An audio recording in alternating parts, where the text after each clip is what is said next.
दोस्तों ये है राहुल भामरा, जो भ्रमित है संतोष सिंह भदौरिया उर्फ करोली शंकर के पाखंड में, जो सनातन का नाम ले लेकर लोगों से धन ऐंठते हैं। जी हाँ, ये वही करोली शंकर हैं जो झाड़ फूक तांत्रिक क्रियाओं से ही बाधाएं और बीमारियां दूर करने का दावा करते हैं। दोस्तों पैसों की भूख से परिपूर्ण स्वयंभू पूर्ण गुरु संतोष सिंह का चेला चैलेंज कर रहा है कि हमारे पूर्ण गुरु करोली सरकार हर एक समस्या को दूर कर देते हैं। पूर्ण गुरु दूसरों के कर्म भोग नष्ट कर सकता है, दरबार प्रैक्टिकली करके दिखाता है। तुमको ओपन चैलेंज है रामपाल के चेलों को और रामपाल को, कर्म भोग नष्ट करके दिखाए। इतनी औकात और हैसियत हो तुम्हारी तो करके दिखाओ कर्म भोग नष्ट। दरबार तो डेली करके दिखाता है। लेकिन आपने ये नहीं बताया कि समस्या दूर करवाने के लिए कितनी फीस देनी पड़ती है। तो आओ देखते हैं बाबा की रेट लिस्ट। शिव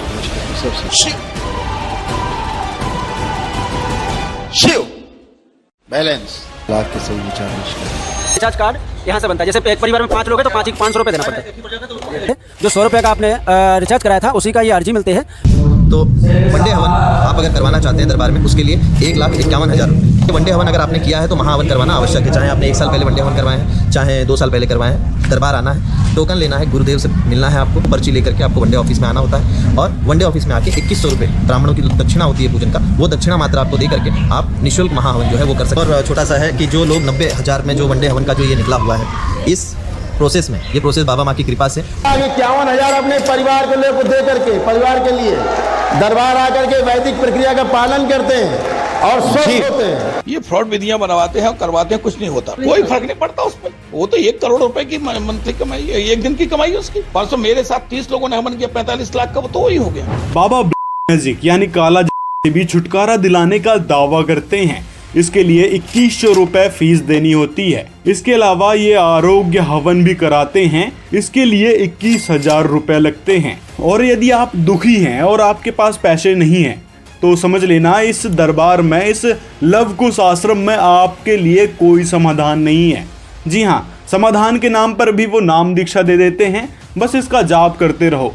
जब तक आप ये हमारे यहाँ पैसे नहीं चढ़ाओगे या हवन नहीं करवाओगे या जो भी इनका ड्रामा चलता है भभूति नहीं लोगे, जो कि 100 रुपये की दी जाती है जो आपने देखा, तब तक आपको कोई लाभ नहीं मिलेगा। तो इस प्रकार से दोस्तों हर जगह इन्होंने पैसे ऐंठने का जरिया बना रखा है। दैवीय शक्तियों और अध्यात्म की ताकत से लोगों का दुख दर्द दूर करने का दावा करने वाले बाबा हवन पूजन के नाम पर इतनी फीस चार्ज करते हैं कि कोई बड़ा से बड़ा डॉक्टर भी क्या करता होगा। और अगर किसी ने इस तांत्रिक बाबा की पोल खोलने की कोशिश करी तो बाबा आग बबूला हो जाते हैं। और यही सवाल है हमारा कि अगर किसी ने दरबार में खड़े होकर सवाल पूछ ही लिया, चमत्कार को चैलेंज कर भी दिया, तो बाबा रिवेंज लेने के मोड में क्यों दिखाई देने लगे? तुम यहाँ चिकित्सा कराने नहीं आए थे। बाबा के गुस्से का असर क्या हुआ ये तो आपने देख लिया। और इसी प्रकार इस तांत्रिक बाबा का चेला भी सच्चाई सुनकर आग बबूला हो रहा है। तुमने अपराध किया है जिसका दंड तुम्हारा गुरु और तुम्हारी पूरी गुरु परंपरा भोगेगी, ये ध्यान रखना तुम। अब तो तुम भी व्याकरणीय हो क्योंकि तुम कलयुग में पैदा हुई, क्योंकि तुम भी कलयुग में पैदा हुए, कोई सतयुग में पैदा नहीं हुए। मूर्ख, तुमको ज्ञान का अर्थ पता भी है, ज्ञान होता क्या है मूर्ख? मतलब क्या भोग लिखी क्या है रामपाल ने उसके अंदर? इसलिए पहले तो संस्कृत पढ़ ले रामपाल के चेले, जो ऊट पटांग तुम लोग। बैलेंस। अगर इनकी इष्ट देव की बात करें कि इनका इष्ट देव कौन है, तो इष्ट देव का इनको तो अता ही पता नहीं है।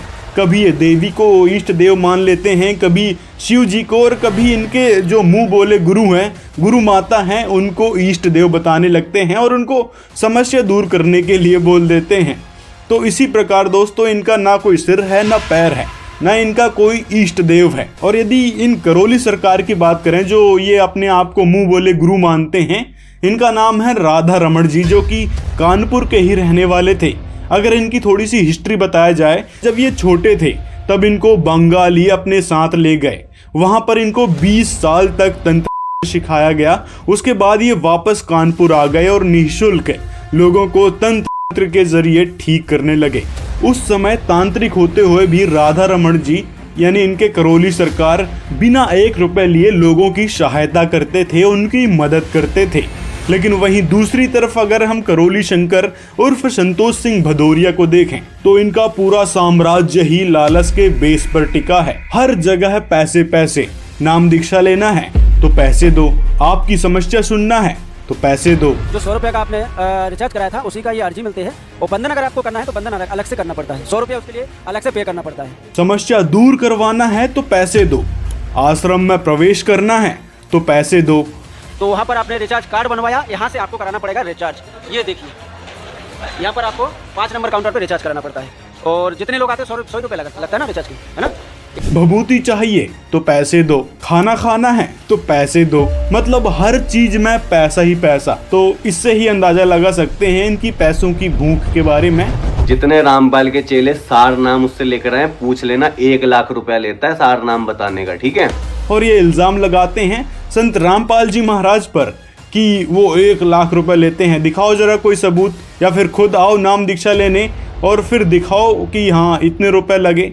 संत रामपाल जी महाराज की यदि हम बात करें, संत रामपाल जी के आश्रम में 1 रुपए भी नहीं लिया जाता है, चाहे कोई नाम दीक्षा ले या फिर ना ले, या फिर आके वो व्यवस्था देखे, भंडारा करे, मतलब किसी भी प्रकार का 1 रुपए उस व्यक्ति का खर्च नहीं होगा जो संत रामपाल जी महाराज से नाम दीक्षा लेगा या फिर उनके आश्रम में आएगा। यहाँ तक कि संत रामपाल जी महाराज कहते हैं कि समस्या को दूर करने के लिए केवल मंत्र का जाप ही काफी है, और संत रामपाल जी द्वारा बताई मर्यादा, उससे ही सारी समस्या भक्तों की ठीक हो जाती है। और इस चैनल पर हजारों ऐसी स्टोरीज मिल जाएंगी आपको जहां पर लोगों की समस्याएं ठीक हुई हैं, गंभीर से गंभीर बीमारियां भी ठीक हुई हैं, और वो भी बिना किसी पैसे दिए।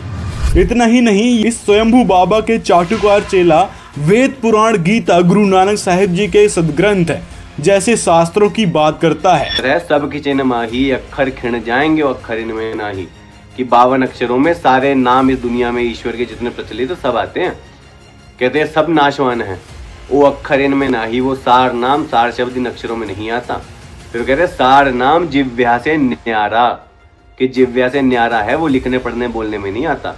तो जो आपने हल्ला काटा ना, आदि नाम है सत्य कबीरा। लेकिन गुरु किसे बना बैठा है? स्वयंभू तांत्रिक और फर्जी गुरु संतोष सिंह भदौरिया उर्फ करौली शंकर को, जिसे शास्त्रों की ABCD का भी ज्ञान नहीं है कि इन पवित्र शास्त्रों में लिखा क्या है, श्री कृष्ण जी गीता में क्या कह रहे हैं, या फिर देवी भागवत महापुराण में देवी दुर्गा जी ने क्या उपदेश दिया है, किस भगवान का जिक्र किया है, किस मंत्र के बारे में बताया है, और वेदों में क्या महिमा गाई हुई है उस परमात्मा की।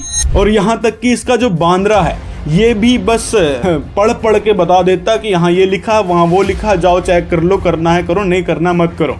तो दोस्तों इसी प्रकार इसके गुरु भी लोगों को भ्रमित करते हैं, और ये भी लोगों को बस यहाँ ये लिखा है वहाँ वो लिखा है करके भ्रमित कर रहा है। क्षण के अंदर करौली शंकर महादेव के दरबार में हो जाएगी।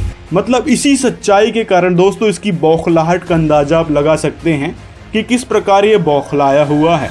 और यदि करौली शंकर या कहें इस करौली सरकार की बात करें तो इनको जब सदग्रंथों की ही कोई समझ नहीं है, सदग्रंथों का ही कोई ज्ञान नहीं है, तो फिर किस आधार पर आपके तांत्रिक बाबा पूर्ण गुरु हुए, जरा ये भी बताते चलना था।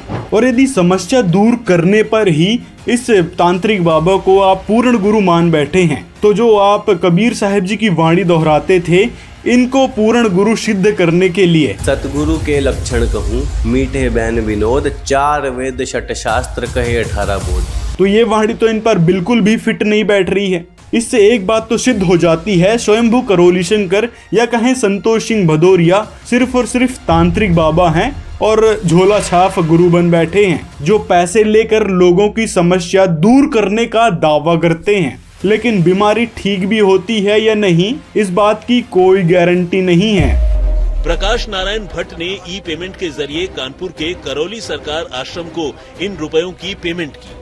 बदले में बाबा करौली सरकार उर्फ संतोष सिंह भदौरिया ने इनसे कहा कि वो हवन करवाते ही सारी बीमारियों से मुक्त हो जाएंगे। लेकिन हवन के बावजूद जब भट्ट साहब को कोई फायदा नहीं हुआ तो उन्होंने बाबा से शिकायत की, मगर बाबा ने उन्हें ये कहकर टरका दिया कि अभी जाओ यहाँ से, सब ठीक हो जाएगा।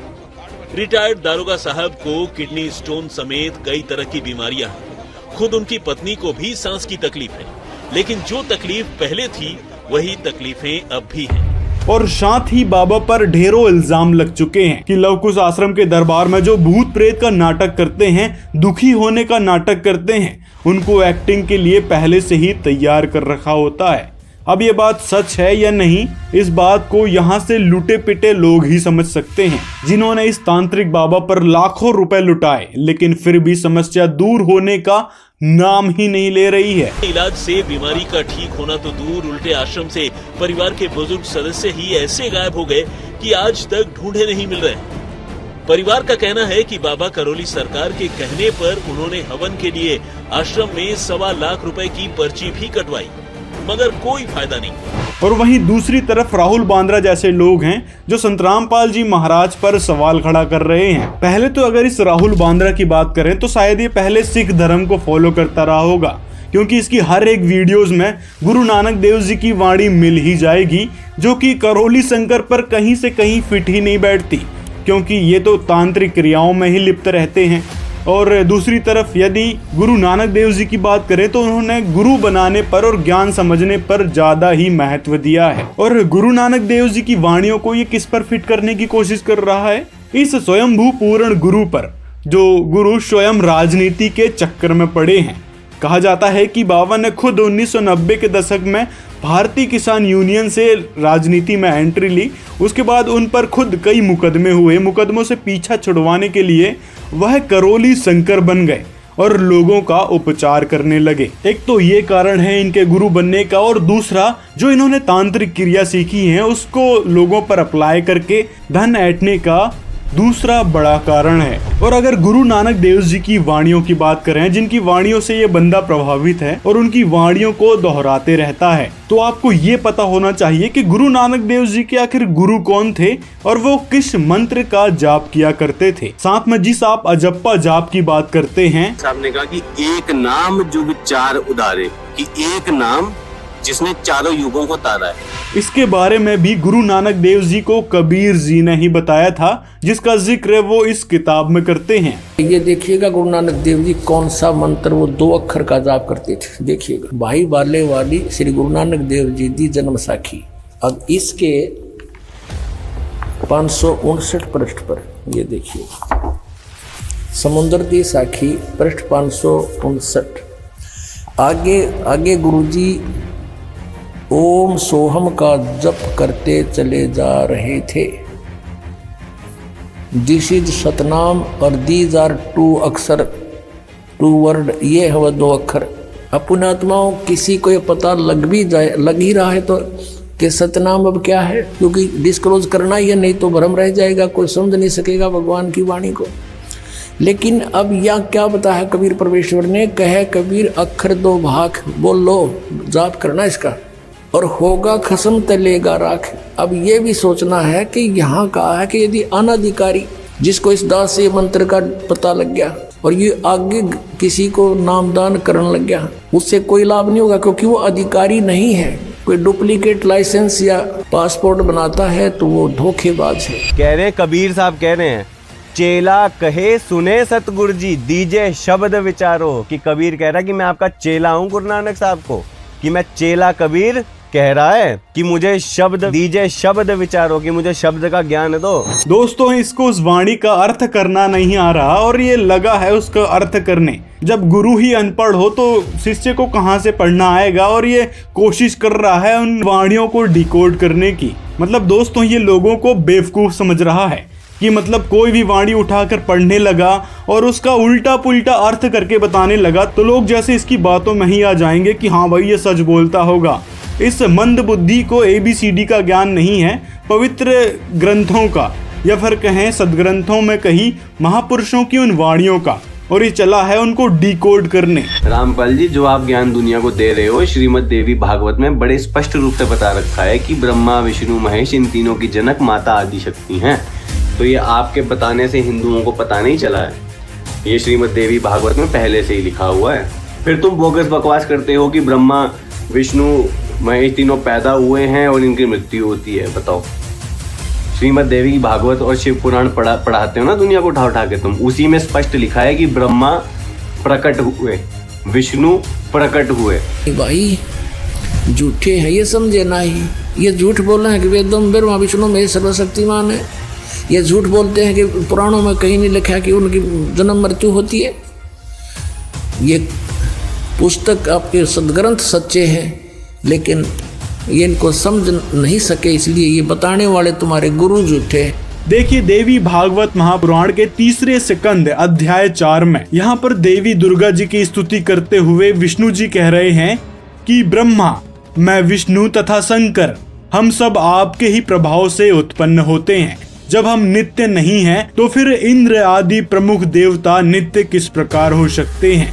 यानी सभी देवी देवता नाशवान हैं। आगे और दिखाते हैं देवी भागवत महापुराण अध्याय 31 में। देखिए यहाँ पर बताया गया है कि ब्रह्मा जी के एक दिन में 1000 चतुर्युग समाप्त हो जाते हैं और इतनी ही अवधि में 14 इंद्रों का स्वर्ग से पतन हो चुकता है। इसी प्रकार ब्रह्मा जी के जीवन काल का दुगना समय बीतने पर विष्णु जी का अंत हो जाता है तथा इतने ही दूने समय के पश्चात शंकर जी भी समाप्त हो जाते हैं। और हजारों वर्ष से चली आ रही पुराणों की ये सच्चाई संत रामपाल जी महाराज ने सबके समक्ष रखी है, उसी सूक्ष्म वेद से निकालकर, जिसमें कबीर साहब जी ने स्वयं ही कहा है कि 3 पुत्र अष्टंगी जाए, ब्रह्मा विष्णु शिव नाम धराए। और 3 देव की जो करते भक्ति, उनकी को देना हो वह मुक्ति। गुण तीनों की भक्ति में ये भूल पड़ो संसारे, कहे कबीर निज नाम बिना कैसे उतरो पार।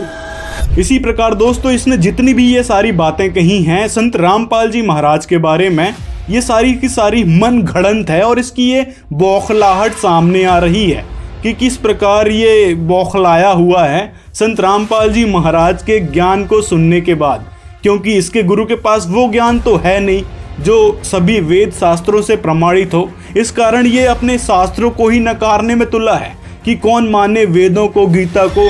हम लोग पुराणों को सत्य नहीं मानते। गुरु गोविंद सिंह ने कहा, राम रहीम पुराण कुरान अनेक कहे मत एक ना मान्यो, कि ना वो पुराणों को मानते हैं ना वो कुरान को मानते हैं, इसलिए हम भी नहीं मानते हैं। और दूसरी तरफ ये फिर कहता है कि पूर्ण गुरु वो नहीं होता जो उंगली रख रख कर गीता वेद को पढ़ाए, वो तो समस्या दूर करे, वही पूर्ण गुरु होता है। मतलब एक तरफ तो ये वाणियां दोहराता है, सतगुरु के लक्षण कहूँ मीठे बहन विनोद, 4 वेद 6 शास्त्र कहे 18 बोध। मतलब पूर्ण गुरु वो है जो 4 वेद 16 शास्त्र और 18 पुराण इन सब का ज्ञान रखता हो और आपको शास्त्र सम्मत भक्ति कराता हो। और दूसरी तरफ ये कुछ इस प्रकार की बातें करता है, हम लोग पुराणों को सत्य नहीं मानते। तो यहीं से इसकी दोगलेबाजी को समझ सकते हैं कि किस प्रकार ये बौखलाया हुआ है। वो कहते हैं, तेरे बंके लोयन दंत रसाला, सोने नक जिन लमड़े वाला, कंचन काया सोने की टाला। कि परमात्मा का रूप जो है लंबे केश हैं, सुंदर नाक है, रसीले दांत हैं, कमल नयन हैं उसके। ये तो कृष्ण का स्वरूप है मूर्खों। तो भाई ये वाणी कृष्ण जी पर नहीं फिट होती है। और कौन सा कृष्ण जी के उपासक थे गुरु नानक देव जी, जरा ये भी बताते चलो। कबीर साहिब जी के बारे में ये सारी वाणियाँ गुरु नानक देव जी ने कही हैं। और धानक रूप, धानक मतलब होता है जुलाहा। मैं कीता ना जाता हराम खोर, हो क्या मुंह देखा दुष्ट चोर, नानक नीच कहे विचार, धानक रूप रहा करता। यहाँ बात हो रही है शिकार की। यहाँ धानक का अर्थ है जो तीर और बाण चलाता, ना कि कबीर जो मंजे बुनने वाला जुलाहा था। यहाँ कोई जुलाहे की बात नहीं हो रही।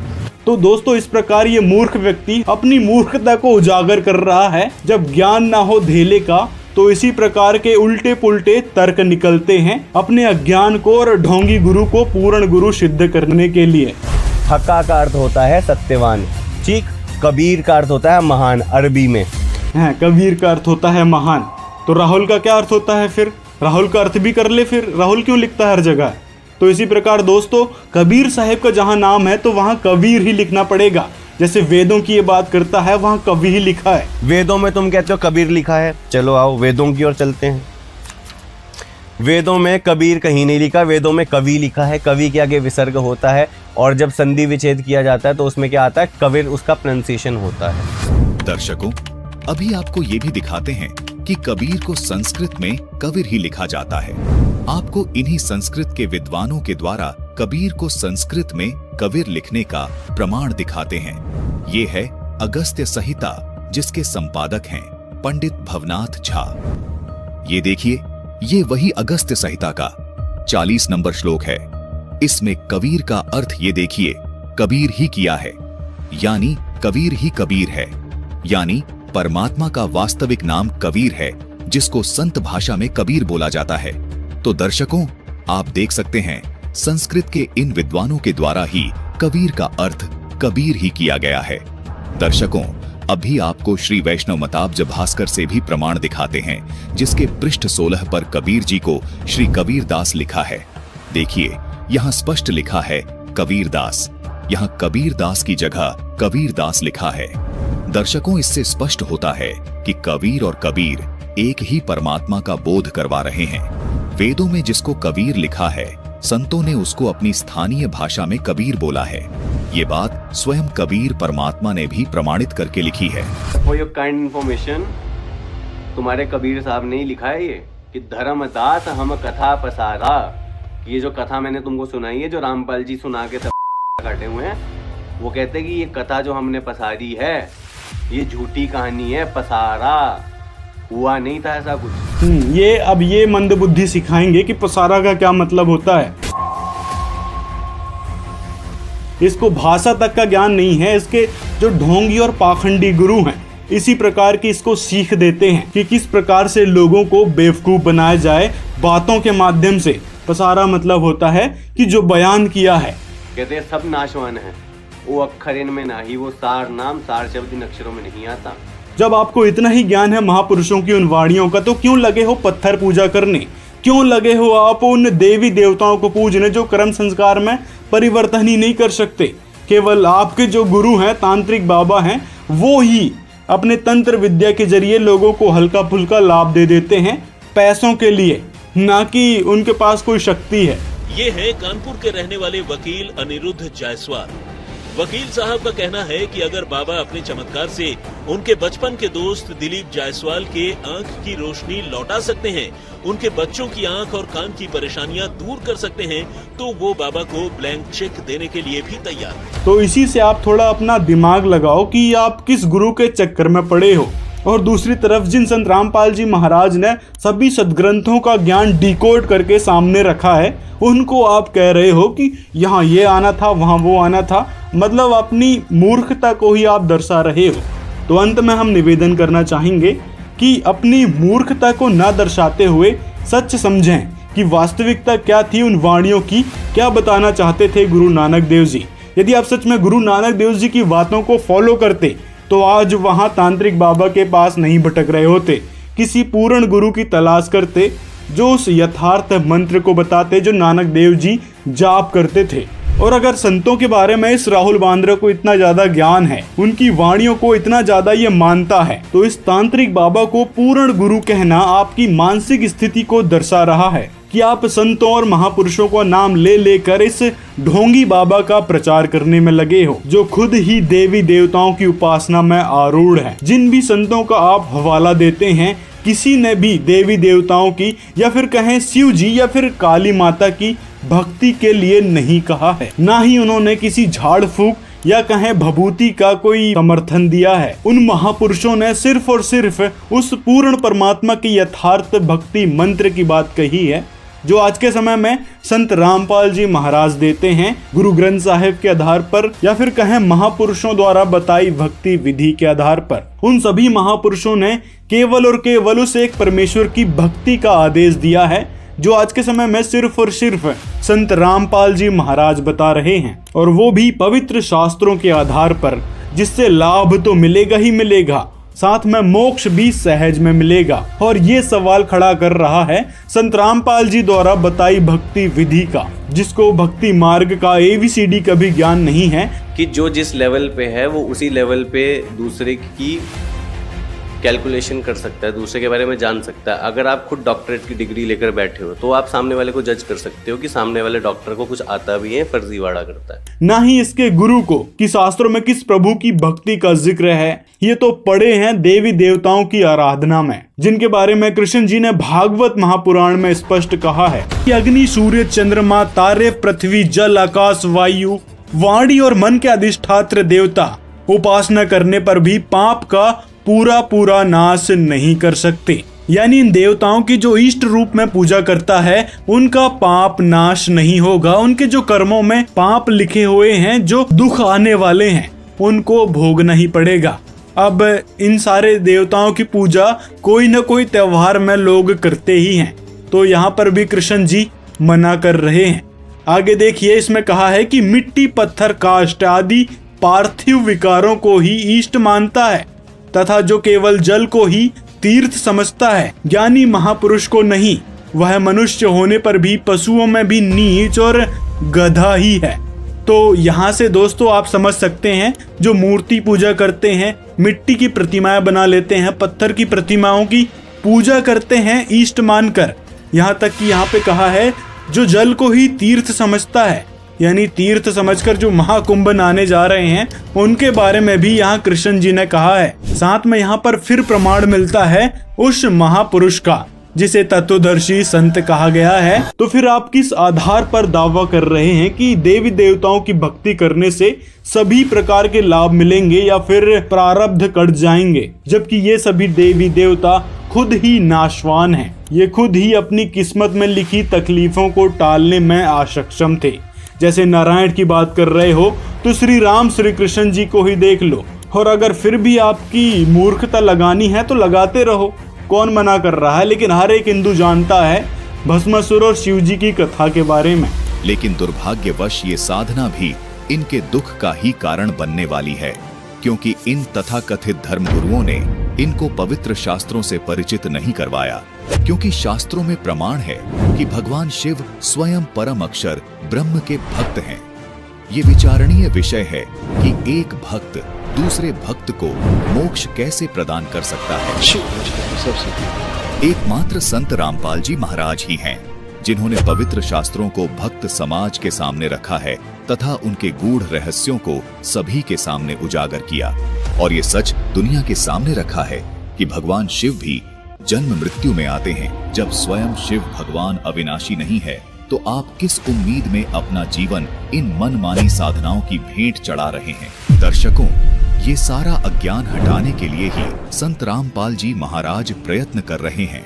संत रामपाल जी महाराज सत्संगों के माध्यम से सर्वधर्म ग्रंथों से प्रमाण दिखा दिखाकर सभी का विश्वास दृढ़ कर रहे हैं। संत रामपाल जी महाराज का कहना है कि जो भी भक्ति साधना गीता जी और वेदों में नहीं लिखी, वो सभी साधनाएं मनमुखी है, यानी मनमाना आचरण है। संत रामपाल जी महाराज जो भी साधना भक्त समाज को बता रहे हैं वो साधना शास्त्रों से प्रमाणित है, जिसे सभी को स्वीकार करना चाहिए और अपना जीवन धन्य बनाना चाहिए। बस इतनी सी ही बातों से इनके पूरे साम्राज्य की पोल खुल जाती है। और रही बात, इसने जो संत रामपाल जी के ज्ञान पर गलत आक्षेप लगाए हैं, साथ ही इसने अपनी जो शंका व्यक्त करी है और अपनी राक्षसी प्रवृत्ति को जो उजागर किया है, उसका पूरा पर्दाफाश अगले वीडियो में करेंगे। और संत रामपाल जी महाराज के बारे में यदि बताएं तो संत रामपाल जी महाराज जी एकमात्र ऐसे संत हैं जो सत्य के लिए और भक्त समुदाय के लिए संघर्ष कर रहे हैं।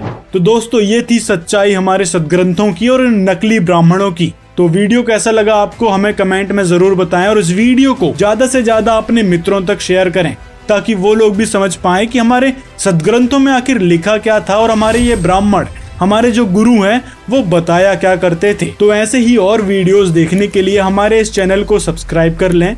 मिलते हैं अगले वीडियो में।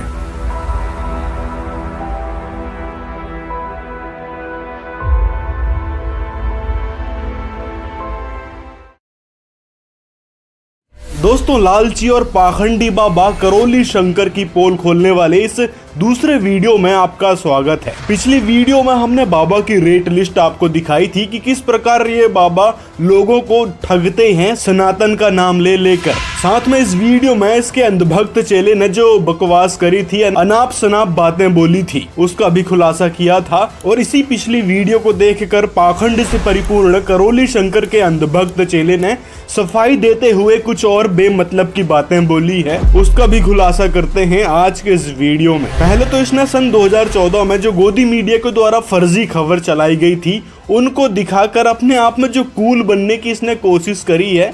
चलो उस पर थोड़ा गौर कर लेते हैं। स्वर्ग में जाने की क्या कीमत हो सकती है? बाबा रामपाल के मुताबिक कीमत थी 1 लाख रुपए। रामपाल ने स्वर्ग भेजने के नाम पर भक्तों से खूब पैसे ऐंठे। भक्तों को स्वर्ग भेजने का झूठा प्रलोभन देता था। भक्त स्वर्ग जाने के लालच में 1 लाख रुपए देने के लिए आसानी से राजी हो जाया करते थे।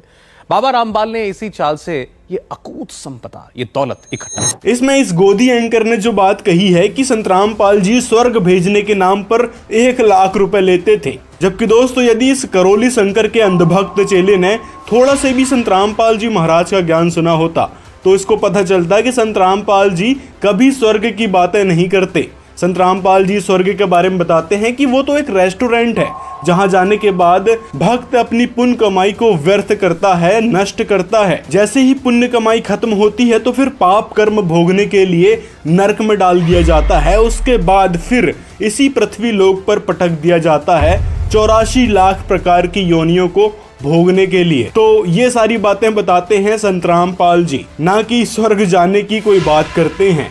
संत रामपाल जी बताते हैं कि वह अमर धाम शतलोक है जिसके बारे में गीता अध्याय 18 श्लोक 62 में बताया गया है। तो उस सनातन परम धाम की जानकारी संत रामपाल जी महाराज देते हैं और वो भी निःशुल्क। इससे स्पष्ट होता है कि न्यूज एंकर गोबर का नशा करके बकवास कर रहा था जिसका उसके पास कोई प्रूफ नहीं था, ना ही ये सारी बातें न्यायालय में रखी गई थी। हमारे आश्रम में 1,51,000 रुपए का जो हवन होता है ना, उसका पूरा टैक्स सरकार को जाता है। 100 रुपए की अर्जी लगती है, उसका भी GST भरा जाता है दरबार के द्वारा, क्योंकि हमारे गुरु ये कहते हैं कि नेशन फर्स्ट, राष्ट्र सर्वोपरि है, राष्ट्र सबसे पहले है। हाँ, क्योंकि इन्हीं राष्ट्र के लोगों को तो सनातन का नाम ले लेकर ठगना जो है। यदि टैक्स नहीं भरोगे तो कहीं पुराने मुकदमे सामने ना आ जाएं और फिर आपके पाखंडी बाबा को कहीं। इसीलिए टैक्स के नाम पर सरकार को मोटी रकम देनी पड़ती है, नहीं तो लूटने वाले कभी देते नहीं हैं। और रही बात संत रामपाल जी महाराज की, तो संत रामपाल जी महाराज के आश्रम में 1 रुपए भी नहीं मांगा जाता। वहाँ हर चीज निःशुल्क है, आप खुद वहाँ जाकर देख सकते हैं। आप चंदा चढ़ावा लेते हो, वो भी तो पैसा ही है, उसी से अपने आश्रम चला रहे हो, उसी से अपने भंडारे कर रहे हो, सब कुछ कर रहे हो ना। और दान की बात है तो भक्त अपनी स्वेच्छा से 10, 20, 50 रुपए दान करता है, ना कि उससे जबरन मांगा जाता है। और तो और बेशर्मी की हद तो तब हो जाती है जब ये लोग ये कह देते हैं कि अपनी कमाई का 10वां हिस्सा हमको दो। तो 10वें अंश के बारे में संत रामपाल जी केवल परमात्मा का संविधान बताते हैं कि परमात्मा कहते हैं कि 10वां अंश गुरु को दीजिए, जीवन जन्म सफल कर लीजिए। लेकिन संत रामपाल जी ने ये कभी नहीं कहा कि आप जबरन दान दो, आपको देना ही पड़ेगा, मतलब जबरदस्ती नहीं मांगते। जैसे कि आपके करौली शंकर हर जगह पर्ची काटते फिरते हैं कि हाँ आपको अंदर प्रवेश करना है, लो पर्ची कटवाओ 100 रुपए की, भभूति चाहिए, लो पर्ची कटवाओ, रोग दूर करना है 1,51,000 दो पहले तो, मतलब ऐसे ऐसे ढेरों रुपए लिए जाते हैं जिसकी बात हमने पिछले वीडियो में भी करी थी, वो भी प्रूफ के साथ। और संत रामपाल जी महाराज के सभी 11 सतलोक आश्रमों में जो भी सामग्री आती है सभी प्रॉपर GST बिल के साथ आती है, मतलब हर चीज में संत रामपाल जी टैक्स भरते हैं। और राष्ट्र के संविधान की ही बात कर रहे हो, और आपके गुरु तो राष्ट्र के संविधान का भी सम्मान नहीं करते। तो संत रामपाल जी महाराज ही एकमात्र ऐसे संत हैं जो स्वयं तो अनुशासित हैं ही, साथ में भक्तों को भी अनुशासित करते हैं और हर एक भारतीय संविधान का पालन बखूबी से करवाते हैं। साथ में उस परमेश्वर के संविधान को भी बताते हैं और पालन भी करवाते हैं। और जिस 2014 के बरवाला घटना का वीडियो दिखाकर आप कह रहे थे आपके गुरु ने किस तरह से देश के संविधान के खिलाफ एक आर्मी बनाकर पुलिस वालों से द्रोह और विद्रोह किया था, तो स्पष्ट है कि चोर कौन और ठगोड़ा कौन और असली कौन, ये तो जनता समझदार है ना। हाँ, तो इसकी सच्चाई जानने के लिए पहले तो आपको ये वीडियो देखना पड़ेगा जो CCTV फुटेज के साथ है। अब CCTV पर विश्वास नहीं करोगे तो फिर करोगे किस पर? तो यहाँ पर पूरी सच्चाई है कि किसने धज्जियां उड़ाई थी भारतीय संविधान की।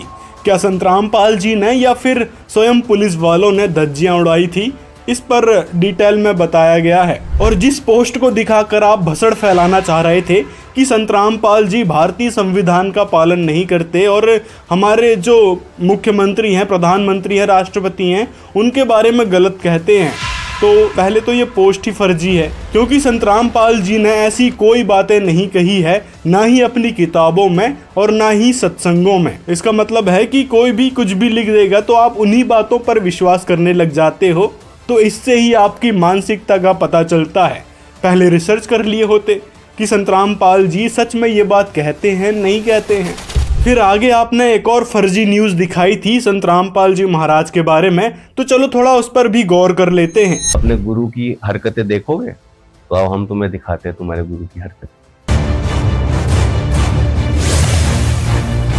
बाबा रामपाल की अय्याशी के राज। इस भ्रष्ट न्यूज चैनल ने जो भी बातें बोली है उस बात का प्रूफ क्या है?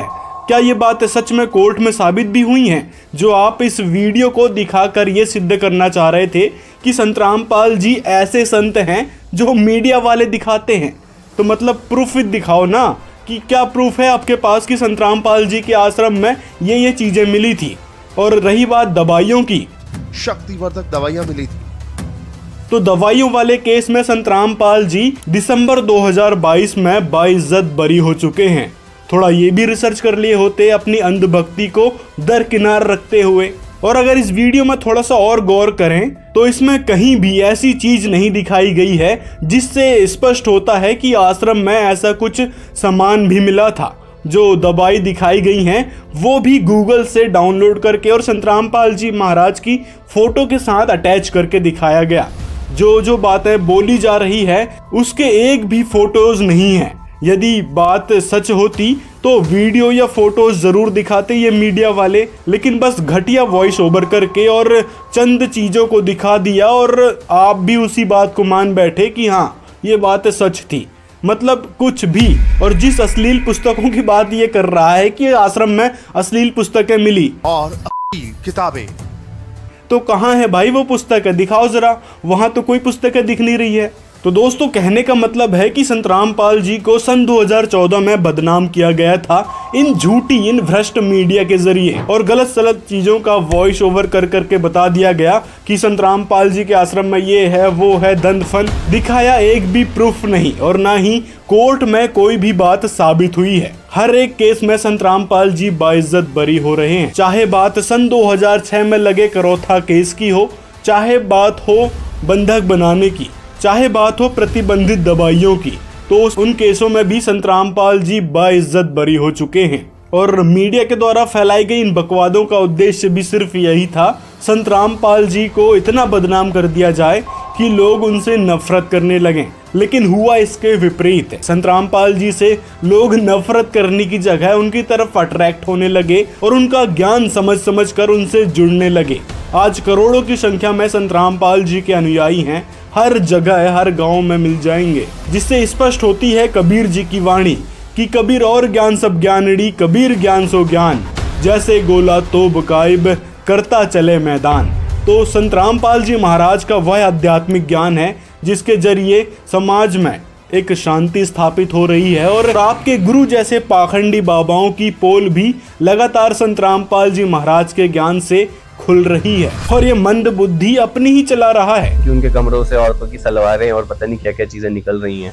कहाँ बोला है उसने सलवार, या फिर कहाँ दिखा आपको वहाँ सलवार? मतलब अपने घर की कहानी को वीडियो में बताना ऐसी कैसी मजबूरी हो गई आपकी कि घर की सलवार वीडियो में याद आ रही है? अगर राहुल भाई आपकी मानसिक स्थिति आपके दरबार में चाटुकारिता करने से ठीक हो गई होती तो आप पहले तो रिसर्च करते और पहले जानकारी लेते संतराम पाल जी महाराज के बारे में कि आखिर संतराम पाल जी महाराज हैं कौन, उन पर क्या केस लगे हैं, किनमें वो बाइज्जत बरी हो चुके हैं और किस प्रकार भ्रष्ट मीडिया ने संतराम पाल जी महाराज पर एलिगेशंस लगाए थे। और रिसर्च करने के दौरान आपको ये भी पता चलता कि इस न्यूज चैनल ने जो भी बातें बोली है संतराम पाल जी महाराज को गलत साबित करने के लिए, उनको बदनाम करने के लिए, वो बातें कोर्ट ने ही खारिज कर दी, जिसके कारण संतराम पाल जी बाइज्जत बरी हो गए। तो जो आपने फैक्ट दिखाने की कोशिश करी थी अपने आप में कूल बनने के लिए, वो बातें आपकी गलत साबित हो गई और इससे आपके मानसिक रोगी होने की पुष्टि हो जाती है। और जिस घटना के कारण 5 लोगों हुई थी और जो केस लगाया गया था संतराम पाल जी महाराज पर, बंधक बनाने वाला केस, तो उसमें भी संत रामपाल जी महाराज साल 2017 में बाइज्जत बरी हो चुके हैं। अब बताओ जरा, जब आपके पास फैक्ट चेक करने का ही कोई दिमाग नहीं है और उल्टा झूठे इल्जाम जो लगे थे उनको ही दिखाकर आप अपने आप में कूल बन रहे थे, तो फिर हुए ना आप मानसिक रोगी। तो इलाज की किसको जरूरत है? आपको, ना कि मेरे को। तो मैं चाहता हूँ कि आप दरबार आके प्रक्रिया करो, आप स्वस्थ हो, क्योंकि मैंने देखा है आप थोड़ा तुतला जाते हो बोलते हुए। और इस तरह के कुतर्क वही लोग देते हैं जिनके पास जवाब नहीं होता अपनी मनगढ़ंत बातों का, या फिर अपने पाखंडी बाबा को पूर्ण गुरु सिद्ध करने का। क्योंकि जैसे आप समस्या को समस्या बोलते हो, भ्रमित को भ्रमित बोलते हो, और चाहे मैं भ्रमित को भ्रमित बोलूं या फिर सह को शय बोलूं, लेकिन मेरी फैक्टफुल बातों से आपकी सुलग तो रही है ना, बस इतना ही काफी है। और जब आप मानसिक रोगी प्रूफ ही हो चुके हैं, तो फिर आपके आरोग्य हवन की भी पोल खुल रही है कि जब बाबा के चाटुकार चेले पर ही आरोग्य हवन काम नहीं किया, तो और लोगों पर क्या ही करेगा, जो पैसे भर भर के अपना दुख दूर करवाने के लिए, अपनी मानसिक स्थिति ठीक करवाने के लिए दरबार में आते हैं। अब ये मत कहने लग जाना कि जिस प्रकार संत रामपाल जी महाराज के बारे में मीडिया वालों ने झूठी खबर फैलाई थी, उसी प्रकार हमारे जो करौली शंकर गुरु हैं उनके बारे में भी मीडिया वालों ने झूठी खबरें फैलाई थी। क्योंकि आपके गुरु पर जो भी एलिगेशंस लगे थे वो एकदम सत्य और प्रमाणित हैं, जिसका जीता जागता उदाहरण वो कई सारे लोग हैं जिनको आपके गुरु ने ठगा था, जिनके पैसे भरने के बाद भी उनके रोग ठीक नहीं हुए, बल्कि समस्याएं उनको और ज्यादा घेरने लगी। बातचीत करता हूँ कि स्थिति ये है गुरुजी कि जितना भी संकल्प करो उसका जस्ट उल्टा होता जा रहा है। आप बोल रहे हैं संकल्प करो, उसका उल्टा होता जा रहा है। मेरा सवाल आपसे है कि मेरी सांस अटक रही है, मेरी सांस फूल रही है, मेरा दिमाग घूम रहा है, दिमाग फट जाएगा ऐसा लग रहा है, मेरा पेट जहाँ से शुरू होता है स्टमक वो फट जाएगा, ब्लास्ट हो जाएगा, छाती में अल्सर हो गया था बीच में, नींद नहीं लग रही है, और जो समस्या मैं लेकर आया था वो तो छोड़िए, उसके साथ 10 समस्याएं 20 समस्याएं ऐड ऑन हो गई।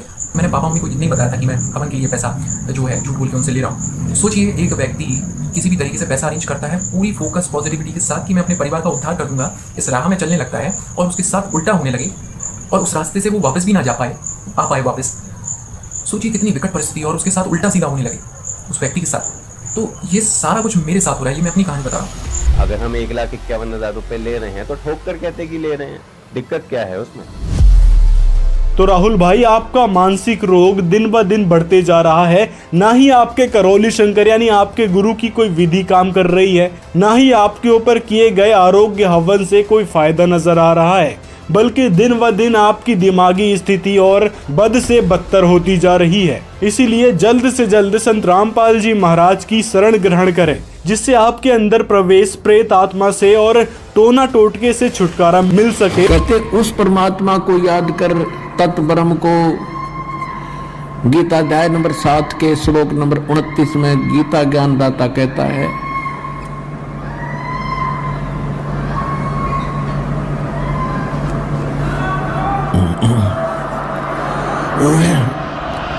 और हाँ, डरने वाली बात नहीं है। संत रामपाल जी के आश्रम में 1 रुपए भी नहीं लिया जाता, ना ही कष्ट को दूर करवाने के नाम पर, ना ही दीक्षा देने के नाम पर, ना ही भंडारे के नाम पर, और ना ही कोई एंट्री फीस ली जाती है।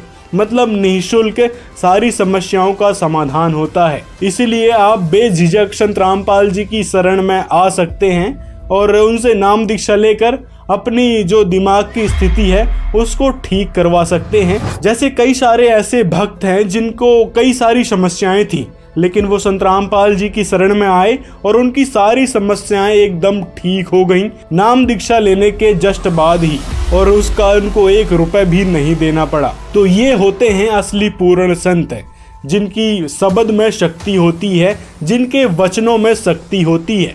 ढेरों इंटरव्यूज मिल जाएंगे ऐसे ऐसे भक्तों के जिनको संत रामपाल जी महाराज ने लाभ दिए हैं, वो भी निःशुल्क है। सदगुरु रामपाल जी महाराज के सत्संग में गया हुआ था, तो वहाँ एक बहन थी, उसने वो प्रेत बाधा से पहले बंदी थी, तो उसने बंदी छोड़ सदगुरु रामपाल जी महाराज को प्रणाम किया, तो प्रणाम करने से उसकी प्रेत बाधा दूर हो गई। तो मैं वहाँ पर सत्संग सुन रहा था, तो मुझे उसको देखकर दृढ़ विश्वास हो गया कि मेरी बहन की भी प्रेत बाधा दूर हो सकती है। तो मैंने उस दिन बंदी छोड़ सदगुरु रामपाल जी महाराज से नाम उपदेश लिया। हमने सत्संग देखा, परमात्मा का ज्ञान समझा। पापा जाना तो पापा हरिद्वार जा रहे थे, लेकिन अचानक पापा का दिमाग बदला। पापा ने कहा हरिद्वार नहीं, हरियाणा जाके आता हूँ। पापा हरियाणा गए, बरवाला सदगुरु रामपाल जी महाराज जी की शरण में गए। पापा ने वहाँ से नाम दीक्षा ली, और पापा ने वहाँ ये सोच के नहीं गए थे कि मेरे बच्चे सही हो जाएंगे, यहाँ से कुछ लाभ होता होगा। पापा बस ये सोच के गए थे कि यहाँ तो आध्यात्मिक ज्ञान मिलता है, मैं ज्ञान प्राप्त करता हूँ। ज्ञान प्राप्त किया, और उसी दिन से आज 5 दिसंबर 2016 हो चुका है। आज तक हमको कोई प्रॉब्लम आज तक दोबारा कभी भी नहीं हुई है। मेरे घर में कभी एक दवाई की गोली तक नहीं आई है किसी के लिए भी।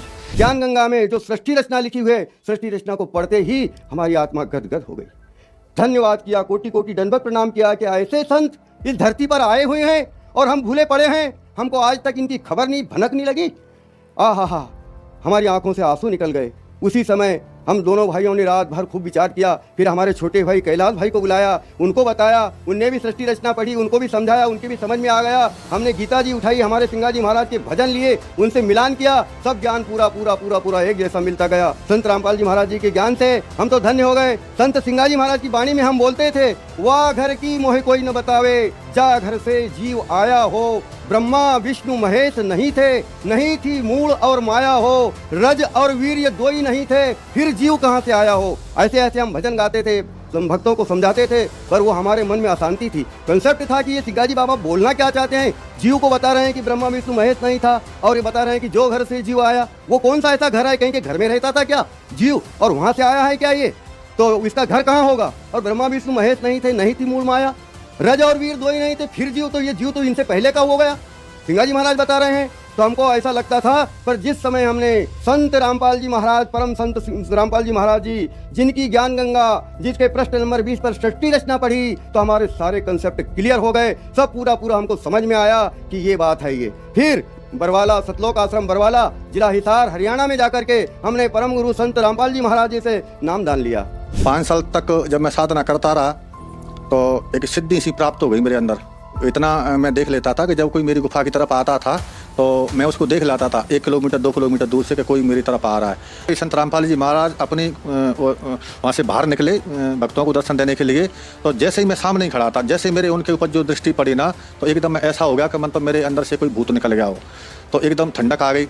वो परमात्मा संत रामपाल जी महाराज चले गए अपने भक्तों को हाथ रखते रखते आशीर्वाद देते देते। जब मेरी बारी आई तो मेरे पे आशीर्वाद नहीं दिया, मेरे सर पे उन्हें हाथ नहीं रखा और ऐसे निकल के चले गए। तो फिर एकदम मैं रोने लग गया। मैंने कहा, हे भगवान, आप जंगल में गए थे मेरे को लेने के लिए, आप मेरे को जंगल में से बुला करके जहाँ ले आए, और जहाँ आपने मेरी बात भी नहीं सुनी। तो इतनी दूर से जब वो संत रामपाल जी महाराज लौट के आए, और लौट के आए मेरे से कहा कि मैंने क्या नहीं सुनी बेटा, तेरी सब कुछ तो सुन ली। तो फिर मेरे को लगा कि भाई यहाँ जो पक्का काम है। तो उन्होंने कहा, तुमने नाम दीक्षा ले ली? मैंने कहा नाम दीक्षा ले ली। बोले बेटा भक्ति करो। मुझे हुलिया क्या बना रखा, मेरे बड़े बड़े बाल थे, बड़े बड़े जटा थे। तो मैंने कहा ठीक है, तो अब मैं भक्ति कर रहा हूँ। और उन्हें कह दिया था कि अब तुमको कोई भूत व्याधा नहीं सतावेगी। तो पहले बहुत से आते थे जिन भूत बेताल वगैरह, अब कोई नहीं आता, और बढ़िया भक्ति हो रही है और बढ़िया साधना में लगे हुए हैं। और जबकि पहले मैं मरने के लिए जा रहा था, पहला लाभ तो यही है कि जब मेरा बिल्कुल ऐसे तो लकड़ी जैसे शरीर हो गया, व्रत करते करते, उपवास करते करते, तो एकदम ऐसा नया जीवन मिला जो भक्ति साधना करने से। आज देखो मेरी बॉडी कैसी है, बिल्कुल ये लग रहा है मैं तो अभी घर से निकल के आ रहा हूँ। जब मैंने दीक्षा नहीं ली थी, जब तो पहले, अगर आज भी मेरे को लोग देखते हैं तो वो पहचान नहीं पाते हैं कि आप वही हैं क्या। तो ऐसा हो गया था मैं बिल्कुल, मेरी अंदर की लीवर खराब हो गया था, क्योंकि 5 साल मैंने खाना नहीं खाया, तो वो सुकड़ के इतना नेक हो गया था। तो उसमें आधी रोटी, 1 रोटी जाती थी केवल बस।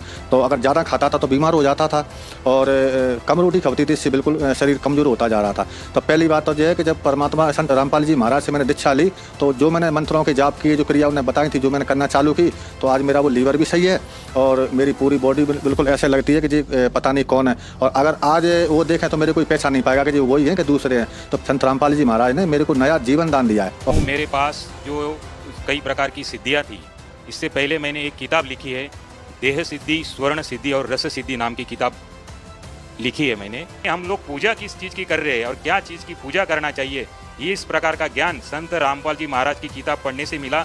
और मैं इसके माध्यम से अमर बनने की ख्वाहिश लेके बैठा था जी। जैसे ही मैंने संत रामपाल जी महाराज जी से दीक्षा ली, तो मुझे अपने आप में समझ में आया कि मेरे शरीर में कोई परिवर्तन हो रहा है। और इस प्रकार का परिवर्तन हुआ तो धीरे धीरे ये सब चीज़, मैं पहले मलाई खाता नहीं था और चावल नहीं खाता था और दूध भी पीने से मुझे डर लगता था। तो ये जैसे ही मैंने दीक्षा ली तो मेरे अंदर एक प्रचंड परिवर्तन होते गया और आज मैं सभी तरह की चीज़ें खा सकता हूँ, पी सकता हूँ और यही मेरे लिए बहुत ही आनंद की बात है कि मेरा स्वास्थ्य लाभ हो गया। मैं सुदृढ़ हूँ और किसी प्रकार की आज बीमारी नहीं है मुझे, क्योंकि धन का सुख ये सबसे बड़ा सुख है। तो ये चीज़ का भी ज्ञान संत रामपाल जी महाराज ने ही बताया है। और साथ में संत रामपाल जी ऐसा आध्यात्मिक अलौकिक ज्ञान बताते हैं जिससे पता चलता है कि इस काल के लोक से कैसे निकला जाएगा। जो आप ब्रह्मा विष्णु महेश को ही सर्वोच्च भगवान मान बैठे हैं, आपके गुरु ने शिव को ही सर्वोच्च बता बैठे हैं, माँ कामाख्या को ही सर्वोच्च देवी बता बैठे हैं कि वो ही मोक्ष देंगे, वो ही दुख दूर करेंगे। तो वास्तव में वेदों में लिखा है कि वह दुख हरण करने वाला परमात्मा कौन है जो पाप का भी नाश कर देता है, तो वह परमात्मा है कबीर साहिब।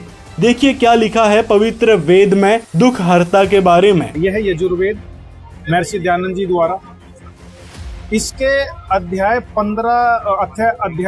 8 के श्लोक नंबर 13 पे इसमें लिखा है, सबके उपकार करने वाले आप, दान देने वालों के अपराध के विनाश करने वाले हो, साधारण मनुष्यों के किए हुए अपराध के विनाश करने वाले हो, पिता के किए हुए विरोध आचरण के अच्छे प्रकार हरने वाले हो, अपने किए हुए पाप के दूर करने वाले हो, अधर्म के मतलब अनस्य मतलब अधर्म पापों के पाप को भी नाश करने हारे हो। तो संत रामपाल जी की शरण में आने के बाद सभी दुख दूर होंगे ही होंगे, साथ में मोक्ष का रास्ता भी मिलेगा, जिसकी जानकारी कबीर साहिब जी ने ऋषि रूप में शिव जी को भी दी थी। परमात्मा जो प्रथम बार आए थे वो इस ब्रह्मा से मिले, विष्णु जी से मिले, शिव जी से मिले थे। उनको सृष्टि रचना सारी कथा सुनाई थी। इन्होंने एक बार तो स्वीकार किया था, फिर काल प्रेरणा से माल्यक के ज्ञान को रिजेक्ट कर दिया।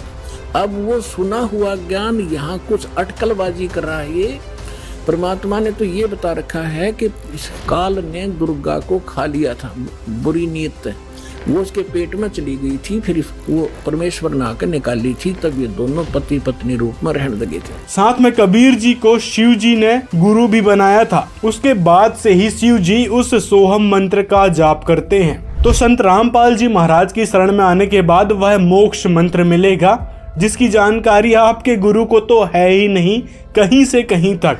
और जो भी आपने जानकारी बताई है प्रथम मंत्र, सतनाम और आदि नाम की, वो सारी गलत है। जैसे कि आपने कहा था ना कि शिव जी ही काम वासना से मुक्त कर सकते हैं। हमारे दरबार में जो भी आता है उनके मन में काम वासना आती ही नहीं।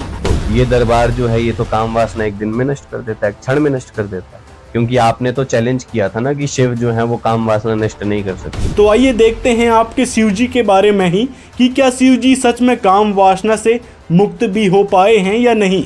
देखिए क्या लिखा है हमारे पुराणों में। देखिए श्रीपद महापुराण के सृष्टि खंड में यहाँ पर 56वां अध्याय है।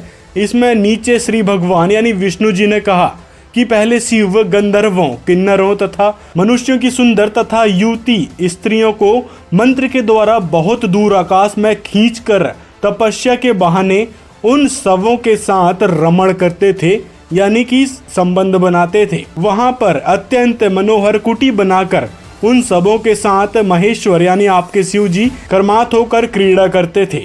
उसी समय गौरी का चित्त उद्धृत हो गया, मतलब एक प्रकार से होश में आ गई। उन्होंने ध्यान योग के द्वारा क्रीड़ा करते हुए जगदीश्वर यानी आपके शिव जी को देखा।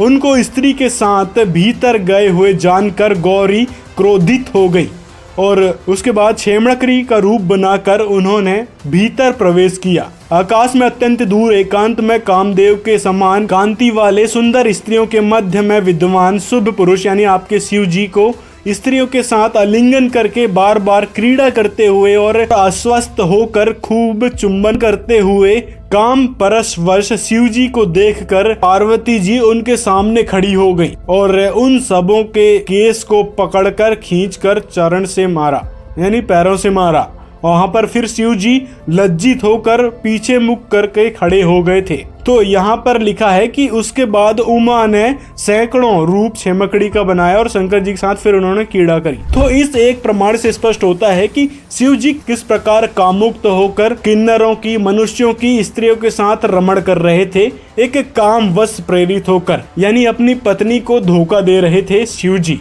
श्रीपद महापुराण से स्पष्ट हो जाता है। तो अब बताओ, आपके दरबार में कैसे शिव जी दया कर सकते हैं कि किसी प्रकार की गंदी सोच ही ना आए या फिर काम वासना से आप लोग मुक्त हो जाओ।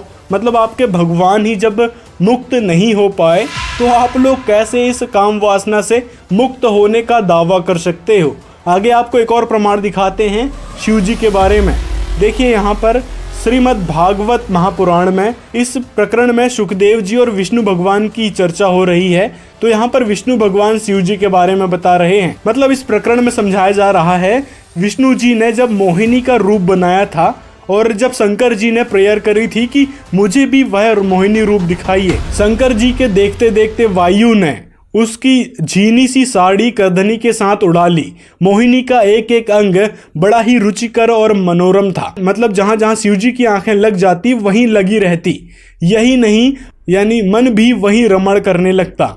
उसको इस दशा में देखकर भगवान शंकर उसकी ओर अत्यंत आकृष्ट हो गए। उन्हें मोहिनी भी अपने प्रति आसक्त जान पड़ती थी। उसने शंकर जी का विवेक छीन लिया था। वे यानी शिव जी उसके आव भाव से कामातुर हो गए और भवानी के सामने ही लज्जा छोड़कर उसकी ओर चल पड़े। यानी इस एक और श्रीमद् भागवत महापुराण के इस प्रमाण से स्पष्ट होता है कि शिव जी किस प्रकार उस मोहिनी के पीछे दौड़ पड़े कामुक्त होकर।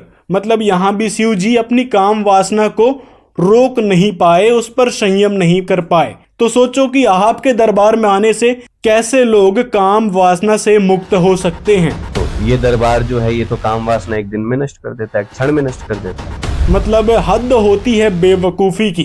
पहले रिसर्च कर लो अपने देवताओं के बारे में जिनकी आप भक्ति बताने लग रहे हो। जब शिव जी ही काम वासना से युक्त हैं, उनके ऊपर भी काम वासना आसक्त हो रही है, तो फिर किस प्रकार शिव जी लोगों को काम वासना से मुक्त कर पाएंगे। फिर आप कहते हो कि शिव जो हैं वो मोक्ष नहीं दे सकते। यदि शिव मोक्ष नहीं दे सकते तो अपने मंत्र के प्रारंभ में ओम क्यों लगा रहे हो? अपने मंत्रों में श्रीम क्लीम लगा रहे हो, माँ के ही मंत्र लगा रहे हो और माँ का ही अपमान कर रहे हो। ये कैसा दोगलापन है भाई। इन सब से तो बहुत ही स्पष्ट हो जाता है कि ये रामपाल जो है ये पूर्ण रूप से शास्त्र विरोधी, सनातन विरोधी और हिंदू विरोधी है। जब हम इस काल का रोटी खा रहे, कपड़ा पहने, पानी पीवे, इसमें जीवें सोवें, सारा शोध इसमें कर रहे हैं, तो इसका टैक्स है हमारे ऊपर, इसकी मजदूरी करनी पड़ेगी। और हमारे ऊपर पता नहीं कितनी फाटक बंद कर रखे, रास्ते बंद कर रखे।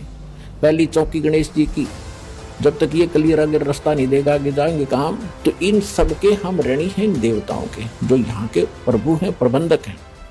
इनसे हम बाइज्जत निकलने के लिए इनकी मजदूरी हमें करके अपना यहाँ भी काम चलाना है, इनका टैक्स भी भरना है, तब हमारी भक्ति सही चलेगी। तो प्रथम मंत्र आपको दिया जाता है, इन देवी देवताओं की मजदूरी है, ये पूजा नहीं है।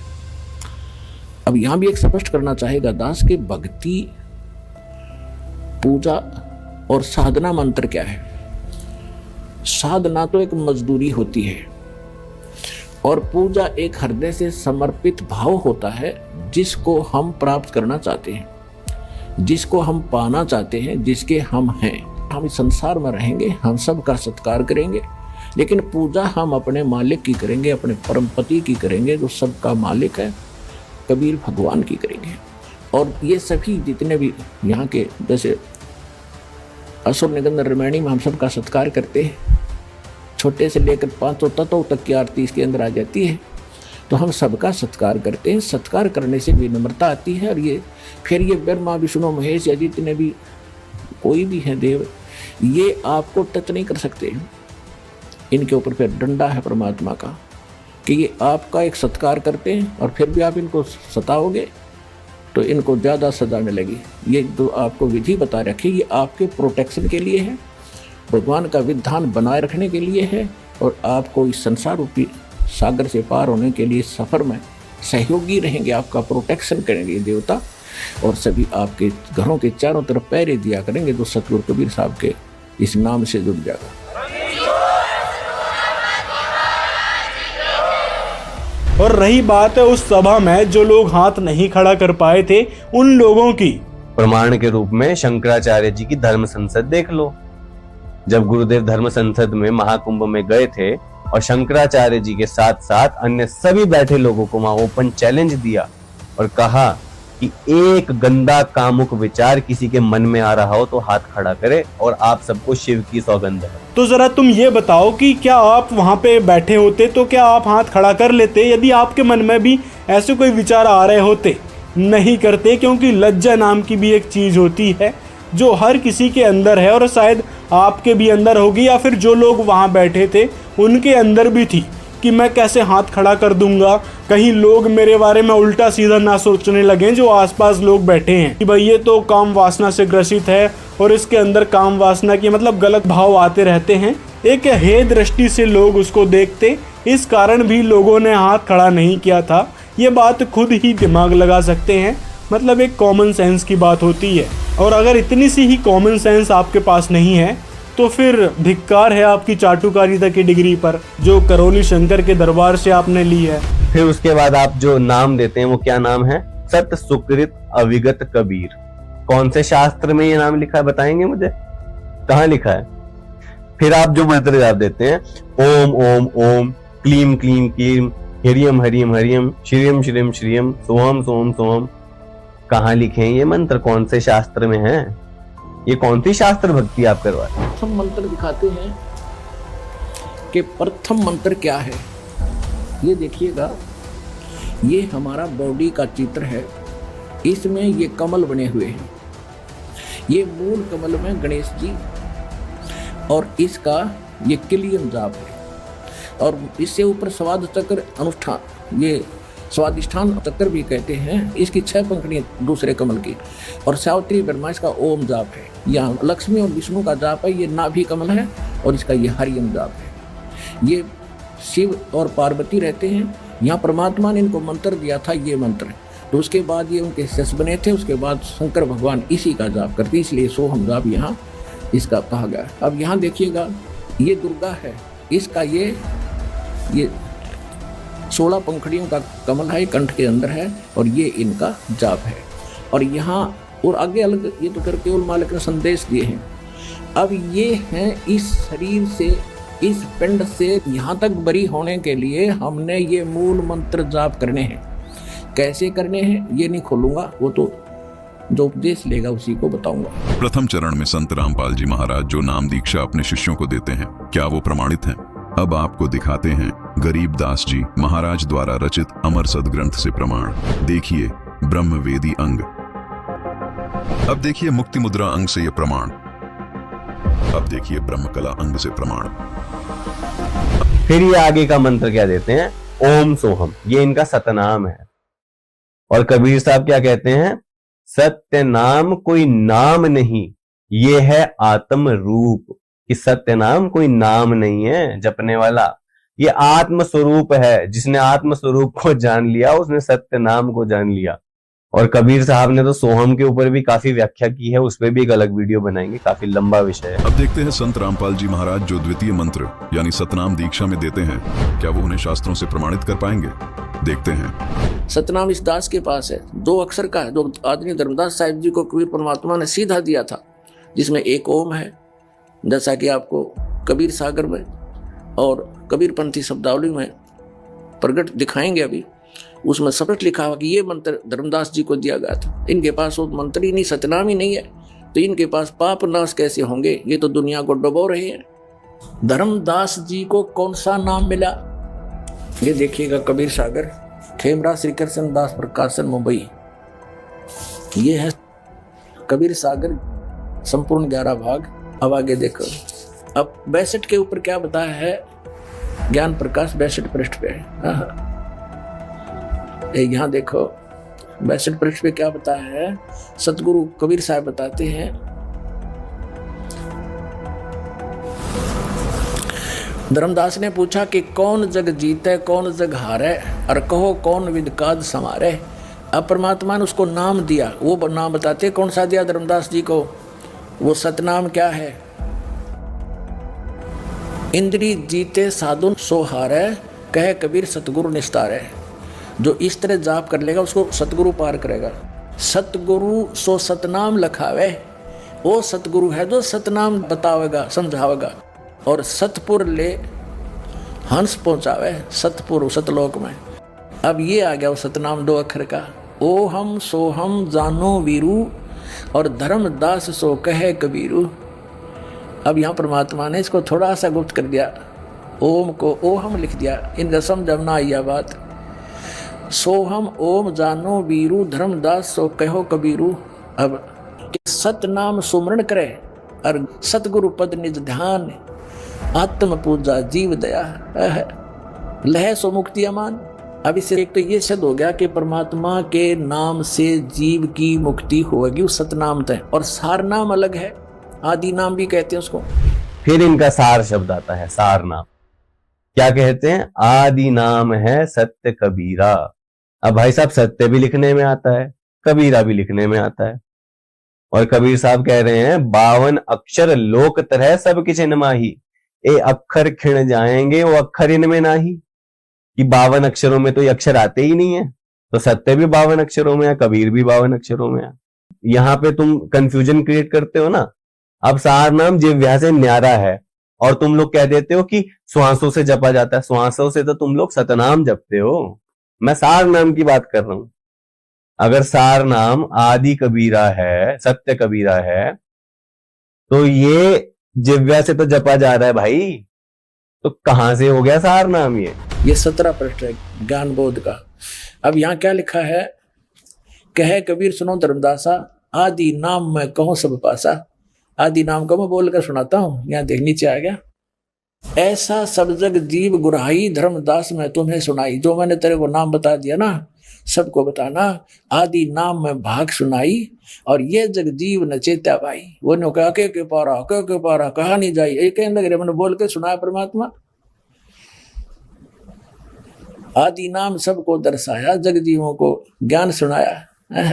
ये दुल्ले को भेद न पाए, अज्ञानी क्यों राड मचाए। आदि नाम की सुध बिसराई। अब ये देखो 18 पृष्ठ पे ज्ञान बोध का। आदि नाम हम भाग सुनाया, ये मूर्ख जीव मरम नहीं पाया। हमने उस आदि नाम सार शब्द विधेय शब्द को, अकय शब्द को, जो नहीं कहना किसी के सामने, उसका जाप नहीं करना, तो वो सुरत नर से जाप है, उसको हमने बोल कर सुनाया, और ये मूर्ख जीव मरम नहीं पाया। अब परमात्मा ने कहा था कि अभी इसको डिस्क्लोज नहीं करना। अब कबीर साहब ने कहा था धर्मदास मेरी लाख दुआई, और ये मूल ज्ञान की दरबार न जाई। अब परमात्मा ने धर्मदास जी को जब ये नाम बता दिया, सार नाम भी बता दिया, मूल ज्ञान बता दिया, सतनाम बता दिया, फिर कहा था कि धर्मदास अभी ये मूल ज्ञान किसी को बताना नहीं। इस मूल ज्ञान को और सार नाम को गुप्त रखना।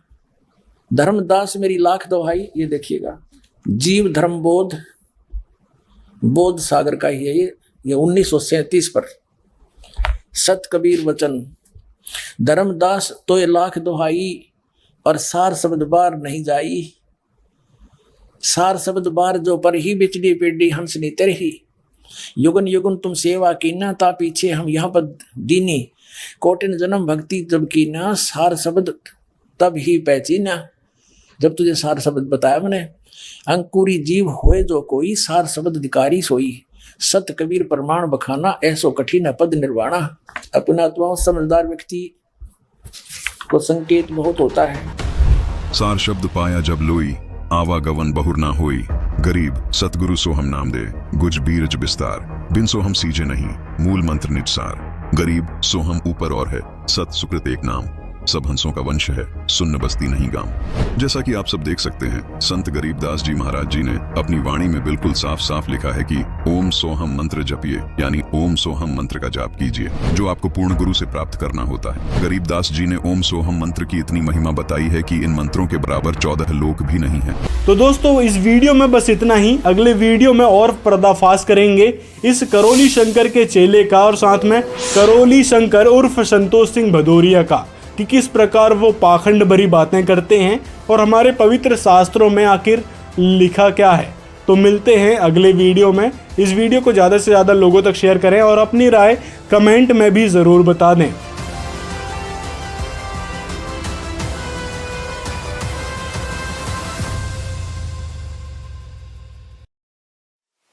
दोस्तों एक और वीडियो लेकर आ गए हैं करोली शंकर उर्फ संतोष सिंह भदौरिया पर। जैसे कि पिछली 2 वीडियोस में हमने संत रामपाल जी महाराज के बारे में जो एलिगेशन संतोष सिंह भदौरिया के चेले ने लगाई थी उसका खुलासा किया था। साथ में करोली शंकर जी जो भी भ्रांतियां फैलाते थे उसका भी खुलासा किया था हमारे पवित्र ग्रंथों के ही अनुसार। साथ में संत रामपाल जी महाराज ने ऐसे भेद खोले थे ब्रह्मा विष्णु महेश और शिव जी का, जिसके बारे में यदि आप जानना चाहते हैं तो ये 2 वीडियोस हैं। तो चलिए शुरू करते हैं इस वीडियो को। जैसे कि इस अंधभक्त चेले ने अपनी पिछली वीडियो में कहा था कि पुराणों में जहाँ पर ब्राह्मणों का जिक्र आता है, तो तुमने कहा कि श्रीमद् देवी भागवत में लिखा है कि कलयुग के सभी ब्राह्मण राक्षस होंगे। उसकी अगली लाइन भी पढ़ लेते। तो आइए पहले तो इस प्रकरण को समझते हैं कि वास्तव में ये प्रकरण पूरा था क्या। अगर हम श्रीमद् देवी भागवत महापुराण के उस पृष्ठ को देखें तो श्रीमद् देवी भागवत महापुराण के पृष्ठ 414 स्कंद 6 गीता प्रेस गोरखपुर से प्रकाशित, यहाँ पर लिखा है कि राजन, उन प्राचीन युगों में जो राक्षस समझे जाते थे, यानी सतयुग त्रेता द्वापर में जो राक्षस समझे जाते थे, वे कली में यानी कलयुग में ब्राह्मण माने जाते हैं, क्योंकि अब के ब्राह्मण प्रायः पाखंड करने में तत्पर रहते हैं। दूसरों को ठगना, झूठ बोलना और वैदिक धर्म कर्म से अलग रहना इन कलयुगी ब्राह्मणों का स्वभाव बन चुका है। अब इसने बहकाने की किस प्रकार से कोशिश करी है। अगर इतना ही सत्य श्रीमद् देवी भागवत में लिखा है तो ये तुम पर भी उतना ही लागू होता है, क्योंकि तुम भी कलयुग में पैदा हुए, कोई सतयुग में पैदा नहीं हुए मूर्खों। मतलब कि सभी ब्राह्मण समुदायों को संत रामपाल जी राक्षस बता रहे थे देवी पुराण के अनुसार। मतलब इस मंद बुद्धि को यही नहीं समझ आया कि संत रामपाल जी ने जो प्रमाण दिखाए थे देवी भागवत महापुराण से, तो वो किसके लिए था। पहली बात तो आपके संतोष सिंह भदौरिया जी ब्राह्मण तो हैं नहीं, तो उनको ब्राह्मण की कैटेगरी में रखना उचित भी नहीं है। तो आपके गुरु को ब्राह्मण की कैटेगरी में वैसे भी नहीं रख रहे हैं। जो और अन्य ब्राह्मण हैं जो कथा वाचन का काम करते हैं, एक ब्राह्मण समुदाय से आते हैं, उनके लिए कहा गया है ये, ना कि जो नॉर्मल ब्राह्मण हैं जो अपना जीवन यापन करते हैं और ब्राह्मण लिखते हैं, तो उनके लिए नहीं कही गई है ये बातें। ध्यान से पढ़ लिया करो देवी भागवत महापुराण के उस पृष्ठ को कि उसमें लिखा क्या था, फिर बाद में अपने कुतर्क दिया करो। तुम लोगों ने मेरे कमेंट सेक्शन में क्या लिखा कि श्रीमद् देवी भागवत में लिखा है कि जितने भी ब्राह्मण हैं वो सब कलयुग में राक्षस होंगे। मतलब इस अंध भक्त ने सिर्फ और सिर्फ अपनी बेवकूफी जाहिर करनी है और कुछ इसके पास काम नहीं है। का अर्थ ये है कि तुम पुराणों को सत्य मानते हो। पहली बात ये ध्यान रखना, हम लोग पुराणों को सत्य नहीं मानते। और जब तुम लोग पुराणों को ही नहीं मानते तो फिर तुम खाक सनातनी हुए क्यों? सनातन का नाम ले लेकर लोगों को ठगने का काम कर रहे हो और बोलते हो कि हम सनातन का प्रचार कर रहे हैं, हम सनातनी हैं, हर सनातनी को हमारे पास आना चाहिए, दुख दूर करवाने के लिए 1,51,000 देना चाहिए। और यदि आपके दरबार में आने से सभी बुराइयां छूट जाती है, सभी विकार नष्ट हो जाते हैं। दरबार आदमी आएगा स्वतः ही छूट जाएगा। उसके बाप नहीं खा सकते, उसके परदादे नहीं खा सकते, उसकी साथ पुश्ते नहीं खा सकते। तो फिर क्यों ना असम में जो माँ कामाख्या यानी आपकी गुरु माँ का मंदिर बना हुआ है, वहां पर भी आपको एक दरबार लगाना चाहिए, क्योंकि वहां पर सर्वाधिक लोग आते हैं जो बुराइयों से लिप्त हैं, विकारों से लिप्त हैं, और बहुत अधिक संख्या में पशुओं की भी दी जाती है। तो इतना घोर कर्म वहां पर किया जाता है आपकी गुरु माँ के सामने। तो क्या पता आपके दरबार लगाने से वहां पर भी ये दुष्टता भरे कर्म ठीक हो जाएं, क्योंकि माँ कामाख्या आपकी गुरु माँ जो हैं, और एक पहल उनके लिए भी आप लोगों को करना चाहिए। लेकिन ये करेंगे नहीं, क्योंकि इनको पता है कि यहाँ पर किस प्रकार से लोगों को हम बेवकूफ़ बना सकते हैं, और वहाँ पर जाने में लोग उल्टे हमारे पीछे पड़ जाएंगे और कहीं भागना ना पड़े वहाँ से। आदि शक्ति माँ कामाख्या हमारी माँ है, उनके बारे में बकवास हम नहीं सुन सकते। और हाँ, माँ कामाख्या यदि आपकी माँ है तो खुद ही बोल दो अपने गुरु को कि वहाँ असम में हमारी माँ के सामने निर्दोष जीव मारे जा रहे हैं, कुछ तो करो, उन्हें बंद करवाओ। लेकिन इस बात पर आपका मुंह खुलेगा नहीं। मतलब फिर कैसी मातृभक्ति हुई तुम्हारी। चलो, माँ कामाख्या का प्रकरण ही छिड़ गया तो कुछ और बातें जान लेते हैं आपकी गुरु माँ कामाख्या जी के बारे में। पहले तो जानते हैं कि माँ कामाख्या कैसे बनी। अब पार्वती को वहां जला हुआ देखा, भगवान शिव में मोह का सागर उमड़ गया। जब तक मुंह फेर कर सोया था और अब उस जड़े हुए कंकाल को सीने से लगा लिया उठा के, और पार्वती पार्वती पार्वती पागल सा होकर न घूमो जंगला में गए, नाना ने दौड़ा, कहते 10,000 वर्ष तक ऐसे भटकता रहा और उस अस्थि पिंजर को साथ सीने से लगा रहा पार्वती जान कर। कहते हैं फिर भगवान ने देखा कि ये तो बिल्कुल मोह के अंदर पागल हो चुका है। कहते हैं सुदर्शन चक्र से उस अस्थि पिंजर के यानी पार्वती वाले उस बॉडी के हड्डों को सुदर्शन चक्र से छिन्न भिन्न कर दिया। कहते हैं जहां आंख पड़ी वहां नैना देवी, जहां धड़ गिरा वहां वैष्णो देवी, जीभ गिरी वहां ज्वाला देवी के मंदिरों की स्थापना होगी। और उन्हीं टुकड़ों में से एक जहां पर सती जी का योनि वाला स्थान गिरा, वहां पर माँ कामाख्या का मंदिर बन गया, जो कि आज के समय में गुवाहाटी असम में है। और ये कुछ तस्वीरें रही आपकी देवी माँ कामाख्या की। अब यदि इस पर थोड़ा विचार करें कि जब सती जी यानी शिव जी की पत्नी का ही एक अंश गिरा जो माँ कामाख्या बनी, जब शिव जी की पत्नी ही अजर अमर नहीं है, तो इससे ही अंदाजा लगा लो कि कैसे आपकी देवी यानी आपकी गुरु माँ जो है लोगों की समस्या दूर कर सकती हैं। कि यदि आप कहो कि वो मोक्ष प्रदान करते हैं शिव जी और माँ कामाख्या, तो आइए आपको दिखाते हैं। पहले तो शिव जी के बारे में कुछ प्रमाण। देवी भागवत महापुराण के अध्याय 4 तृतीय स्कंद में विष्णु जी देवी दुर्गा की आराधना करते हुए कह रहे हैं, ब्रह्मा, मैं विष्णु तथा शंकर, हम सभी आपके ही प्रभाव से उत्पन्न होते हैं। जब हम नित्य नहीं हैं तो फिर इंद्र आदि प्रमुख देवता किस प्रकार नित्य हो सकते हैं। मतलब यहाँ पर विष्णु जी देवी दुर्गा को सर्वोच्च बता रहे हैं और शिव जी को नाशवान बता रहे हैं कि हमारी तो जन्म मृत्यु होती है, हम उत्पन्न होते हैं। अब और भी प्रमाण आपको दिखाते हैं शिव जी के नाशवान होने को लेकर। इसी देवी भागवत महापुराण के अध्याय 5 में देखिए, यहाँ पर शिव जी बोले कि हे देवी, यदि भगवान विष्णु आपके प्रभाव से प्रादुर्भूत हुए तथा उनके बाद ब्रह्मा जी भी आपसे उत्पन्न हुए, तो क्या मुझ तमोगुणी की आपसे उत्पत्ति नहीं हुई। इस प्रमाण से भी स्पष्ट होता है कि यहाँ पर शिव जी स्वयं को नाशवान बता रहे हैं, यानी दुर्गा जी को अपनी माता बता रहे हैं। देखिए देवी भागवत महापुराण के अध्याय 6 प्रश्न नंबर 266 में कि यहाँ पर देवी और परब्रह्म यानी कि देवी और जो ब्रह्म है उनके बारे में जिक्र हो रहा है। यानी देवी जी कह रही हैं, अब यदि आप माँ कामाख्या को आदि शक्ति माँ दुर्गा ही मानते हैं, तो देवी भागवत महापुराण में देवी जी किसी अन्य भगवान का जिक्र करती हैं, जो कि देवी दुर्गा जी के पति हैं। इसीलिए हम दोनों में विद्यमान सूक्ष्म अंतर को जो बुद्धिमान जानता है, वह संसार के बंधन से छूटकर सदा के लिए मुक्त हो जाता है, इसमें संदेह नहीं है। यानी इस प्रमाण से स्पष्ट होता है कि देवी दुर्गा जी से अलग है कोई ब्रह्म है, जो वास्तव में साकार रूप में ही है, लेकिन गुप्त स्थान पे रहता है, यानी ब्रह्म लोक में रहता है। और संतरामपाल जी बताते हैं एकांत स्थान में रहने का भी कारण कि उसका एक विकराल रूप है, जो यदि कोई देख ले तो वैसे भी डर जाए, उसको कोई भगवान ही ना माने, इसलिए वो गुप्त रहता है। और जो आप कह रहे हो ना कि काल को भी मजा आता होगा, ऐसा श्राप दे दिया भगवान ने, काल को कैसे मजा आएगा। एक तो उसका पूरा स्वरूप बिगड़ गया, उसका रूप ही बिगड़ गया, जो किसी को दिखाने के लायक नहीं रहा। दूसरा जो गंध है उसको खा रहा है। अब पुण्यात्माओं, इस काल भगवान को 1,00,000 मानव शरीरधारी प्राणियों के शरीर से निकले गंध को खाने का श्राप लगा हुआ, जिस कारण से इसने अपने तीनों पुत्रों को ये यहाँ की व्यवस्था दे रखी है कि ब्रह्मा जी रजोगुण है, जिसके प्रभाव से हम संतानों उत्पत्ति करते हैं, सभी प्राणी विवश होकर के, जीव के बस की नहीं।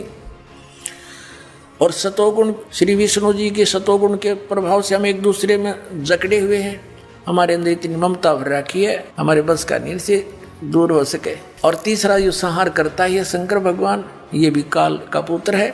तो इन तीनों से ये कहता है कि जो रजगुण से होता है वो ब्रह्मा जी से उत्पत्ति और विष्णु जी से स्थिति और शिव जी से संहार, जो कुछ भी हो रहा है इसका निमित्त कारण तो मैं ही हूँ, पर मैं इनके सामने नहीं आता, इनसे अलग रहता हूँ।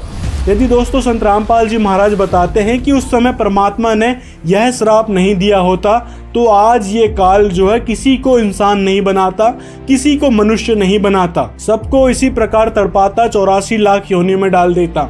मनुष्य जन्म इसलिए देना पड़ रहा है ताकि इसको 1 लाख मानव शरीरधारी प्राणी को आहार करना पड़ता है, यानी उसकी गंध को विशेष प्रकार से खाना होता है। एक तपस्शिला में उसको भूनता है, उनकी सारी गंध निकालता है और फिर उस गंध को खाता है, और जो जीव होते हैं उनको उड़ा देता है, यानी फिर वापस भेज देता है धर्मराज के दरबार में। तो ये सारा गुप्त ज्ञान कबीर सागर में कबीर जी ने बताया है और संत रामपाल जी ने इस ज्ञान को डिकोड करके हम सबके समक्ष रखा है। आगे देवी भागवत महापुराण के अध्याय 6 तृतीय स्कंद में देवी दुर्गा जी किसी आदि पुरुष परमात्मा की बात कर रही हैं। कह रही हैं कि आप लोग सर्वथा मेरा तथा उस सनातन परमात्मा का स्मरण करो, यानी उस ब्रह्म का स्मरण करने के लिए यहाँ दुर्गा जी कह रही हैं। हम दोनों के स्मरण से ही निसंदेह आप लोगों की कार्य सिद्धि होगी। यानी दोस्तों यहाँ स्पष्ट होता है कि देवी दुर्गा जी के ऊपर भी कोई भगवान है जिसके कहने पर देवी दुर्गा जी भी कार्यरत हैं, यानी सारा काम कर रही हैं। शिव और शंकर में अंतर समझो पहले। अब ये मत कहने लग जाना कि जो हम शिव की भक्ति करते हैं वो ब्रह्मा विष्णु महेश नहीं, कोई और शिव है, मतलब इनसे भी ऊपर के शिव हैं, हम उनकी भक्ति करते हैं। तो जान लीजिए शिव कितने प्रकार के हैं पहले तो। जबकि यह सदाशिव यानी काल रूपी ब्रह्म तमोगुण शिव से अलग है, जिसका प्रमाण इसी शिव पुराण के विद्यवेश्वर संहिता अध्याय 10 में है, जिसमें ब्रह्मा और विष्णु ने पूछा, प्रभो सृष्टि आदि 5 कृत्यों के लक्षण क्या हैं? ये हम दोनों को बताइए। भगवान शिव बोले, मेरे कर्तव्यों को समझना अत्यंत गहन है, तथापि मैं कृपा पूर्वक तुम्हें उनके विषय में बता रहा हूं। ब्रह्मा और अच्युत सृष्टि, पालन, संहार, तिरोभाव और अनुग्रह, ये 5 ही मेरे जगत संबंधी कार्य हैं जो नित्य सिद्ध हैं। संसार की रचना का जो आरंभ है उसी को सर्ग या सृष्टि कहते हैं। पुत्रों, तुम दोनों ने तपस्या करके प्रसन्न हुए मुझ परमेश्वर से सृष्टि और स्थिति नामक 2 कृत्य प्राप्त किए हैं। ये दोनों तुम्हें बहुत प्रिय हैं। इसी प्रकार मेरी विभूति स्वरूप रुद्र और महेश्वर ने 2 अन्य उत्तम कृत्य संहार और तिरोभाव मुझसे प्राप्त किए हैं, परंतु अनुग्रह नामक कृत्य दूसरा कोई नहीं पा सकता। रुद्र और महेश्वर अपने कर्म को भूले नहीं हैं, इसलिए मैंने उनके लिए अपनी समानता प्रदान की है। वे रूप, वेश, कृत्य, वाहन, आसन और आयुध आदि में मेरे समान ही हैं। ये 5वां कौन है? ये 4 तो ब्रह्मा विष्णु महेश और रुद्र हो गए। इस महेश का इसी का एक शकल है रुद्र, और वो 11 रुद्रों का कंट्रोलर है वो रुद्र, वो अलग है, और ये ब्रह्मा विष्णु महेश ये अलग है। तो ये 5वां जो बोल रहा है यू है काल दुर्गा का पति कि 3 पुत्र अष्टंगी जाए, ब्रह्मा विष्णु शिव नाम धराए, और 3 देव की जो करते भक्ति उनकी को देना हो वह मुक्ति, गुण तीनों की भक्ति में ये भूल पड़ो संसारे, कहे कबीर निज नाम बिना कैसे उतरो पार। तो ये वो सदाशिव है जो काल ब्रह्म है, जिसका विवरण शिव पुराण में आता है। तो ये वो ही ब्रह्म है जिसके बारे में देवी दुर्गा जी देवी पुराण में बता रही थी, जिसे पर ब्रह्म भी बताया था, एक सनातन परमात्मा भी बताया था देवी जी ने, और उसी का ओम मंत्र भी बताया गया है, जो गीता अध्याय 8 के श्लोक 13 में कहता है कि मेरा एक ओम अक्षर है, यानी वह गीता ज्ञानदाता ब्रह्म था जो दुर्गा जी का पति भी है। फिर वह आपका सदाशिव यानी ब्रह्म गीता अध्याय 18 श्लोक 62 और 66 में कहता है कि उस एक परम अक्षर ब्रह्म की शरण में जा, जिसकी शरण में जाने के बाद उस सनातन परम धाम यानी शतलोक को प्राप्त होगा, यानी मोक्ष मिलेगा, जहां जाने के बाद साधक फिर पुनरावृत्ति यानी वापस नहीं आते। तो दोस्तों इन सारे प्रमाणों से स्पष्ट होता है कि शिव जी नाशवान है, साथ में इनकी गुरु माँ यानी माँ कामाख्या यानी दुर्गा जी भी किसी और परमात्मा के अधीन है जो कि ब्रह्म है, और ब्रह्म भी उस पूर्ण परमात्मा की शरण में जाने के लिए कह रहा है जो कि परमेश्वर कबीर साहिब जी हैं। जिनके बारे में गुरु नानक देव जी भी बताते हैं और भी कई सारे महापुरुषों ने बताया है और सूक्ष्म वेद में उनकी महिमा भरी पड़ी है। यहाँ तक कि पवित्र वेद भी गवाही देते हैं कि पूर्ण परमात्मा केवल कबीर साहिब जी ही हैं। मतलब इससे स्पष्ट होता है कि इनके करौली सरकार या फिर कहें करौली शंकर महादेव जिन देवी देवताओं से लाभ की आशा में बैठे हैं, वास्तव में वो कर्म संस्कार में परिवर्तन ही नहीं कर सकते। यानी आपकी किस्मत में जो लिखा है वो ही आपको दे सकते हैं, क्योंकि ये खुद ही जब अपने कर्म संस्कार को नहीं बदल सकते तो आपके पाप कर्म कहाँ से टाल देंगे। उदाहरण के लिए आपकी सती जी का ही उदाहरण ले लो, जिनसे आपकी गुरु माँ कामाख्या देवी बनी। यदि शक्तिशाली होती तो की क्या जरूरत थी। यानी आपकी देवी जी भी अजरो अमर या फिर कहें अविनाशी नहीं है। और इससे ये मत समझ लेना कि संत रामपाल जी सनातन विरोधी हैं, सनातन धर्म का अपमान करते हैं। संत रामपाल जी केवल सच्चाई बताते हैं और पुराणों में लिखी बातों को ही बताते हैं कि ब्रह्मा विष्णु महेश शिव या फिर दुर्गा जी जिनको हम अजरो अमर मान बैठे थे, वास्तव में वो नाशवान है और वह पूर्ण परमात्मा कोई और है, जिसको कहा जाता है कि सबका मालिक एक है, वह है पूर्ण परमात्मा। उसके बारे में गीता, वेद, पुराण सभी सदग्रंथों में जिक्र है। तो केवल उस एक आदि सनातनी परमात्मा की जानकारी देते हैं, ना कि संत रामपाल जी हिंदू विरोधी हैं, ना ही सनातन विरोधी हैं। इन सारी झूठी बातों को फैलाने वाले ऐसे पाखंडी गुरु के चेले ही हैं जो संत रामपाल जी को सनातन विरोधी कहते हैं। कहाँ नकली पंथों में चले गए हो सनातनियों, कहाँ सनातन के विरोधी गुरुओं के चक्कर में फंस गए हो। शास्त्र सम्मत कह कर के शास्त्र विरोधी कर दिया है आप सभी को, क्योंकि इनके पास ज्ञान नहीं है धेले का और ये चले हैं अपने आप में स्वयंभू गुरु बनने। तो ऐसी फालतू की बातें तो निकलेगी ही। यानी जो भी हमारे कर्म संस्कार में लिखा है वो ये देवता ही देते हैं, लेकिन कर्म संस्कार के ऊपर ये देवता नहीं दे सकते, ना ही हमारे कर्म संस्कार में कोई परिवर्तन कर सकते हैं। केवल वह पूर्ण परमात्मा है जिनके बारे में वेदों में बताया गया है कि वह पाप नाश भी कर सकते हैं, कर्म संस्कार में परिवर्तन कर सकते हैं, जो कि इन सभी देवी देवताओं की बस की बात नहीं है।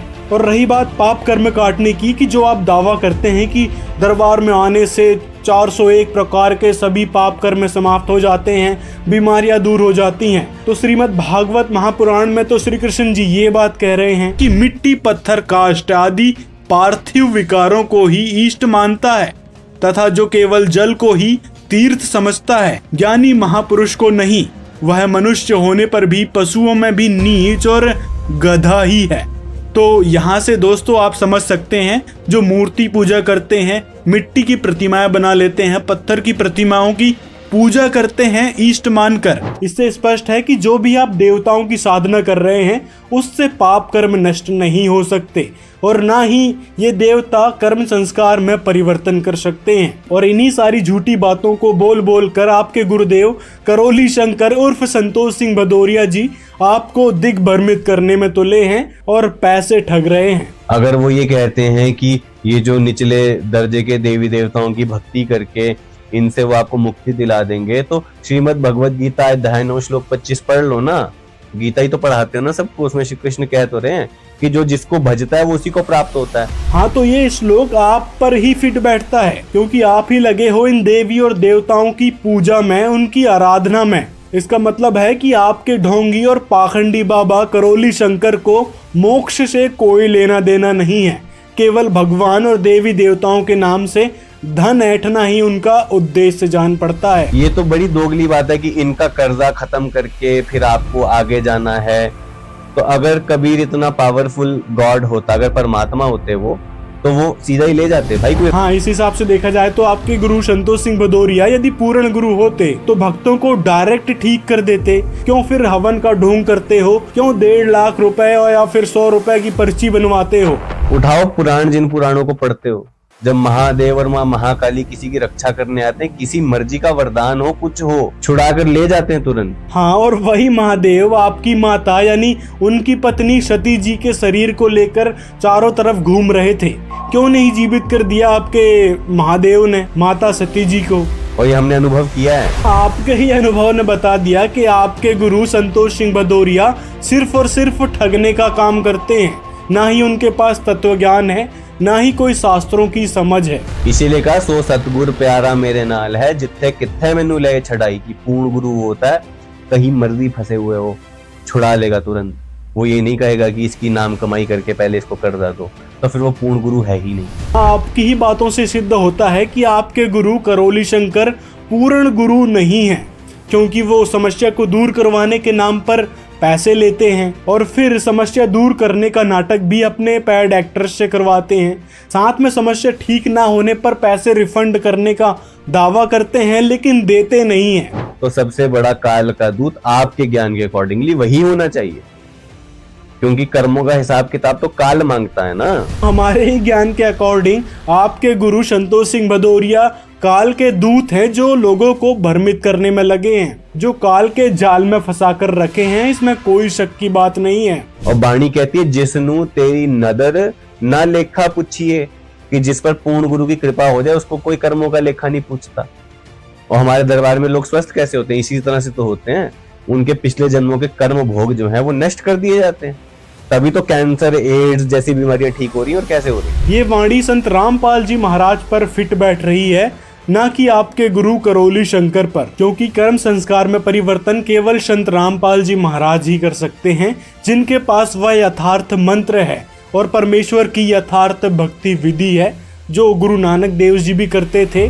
वही भक्ति विधि आज जन समाज को संत रामपाल जी महाराज बता रहे हैं, और वही एकमात्र पूर्ण गुरु हैं, उस वाहे गुरु के उपासक हैं जो नानक देव जी को मिले थे, और वो भक्ति विधि आज संत रामपाल जी महाराज ही प्रदान कर रहे हैं। वहीं दूसरी तरफ आपके गुरु संतोष सिंह भदौरिया जी उर्फ करोली शंकर या कहें करोली सरकार सिर्फ और सिर्फ तांत्रिक क्रियाओं में ही व्यस्त हैं। उनको ना तो आध्यात्मिक ज्ञान से कोई लेना देना है, ना ही हमारे पवित्र सदग्रंथों से, ना ही यथार्थ मंत्रों से।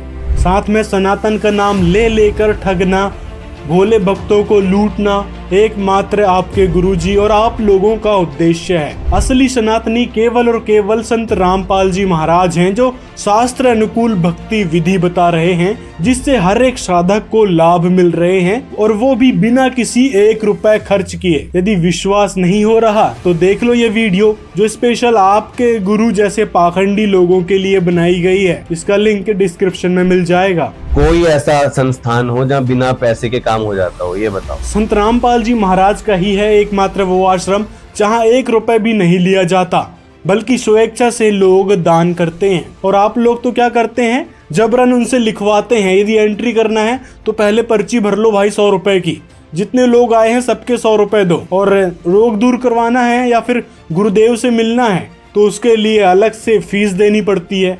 मतलब हर जगह जबरन पैसे ऐंठे जाते हैं करोली शंकर के दरबार में। और संत रामपाल जी महाराज के आश्रम आके देख लो, 1 रुपए भी आपका खर्च नहीं होगा।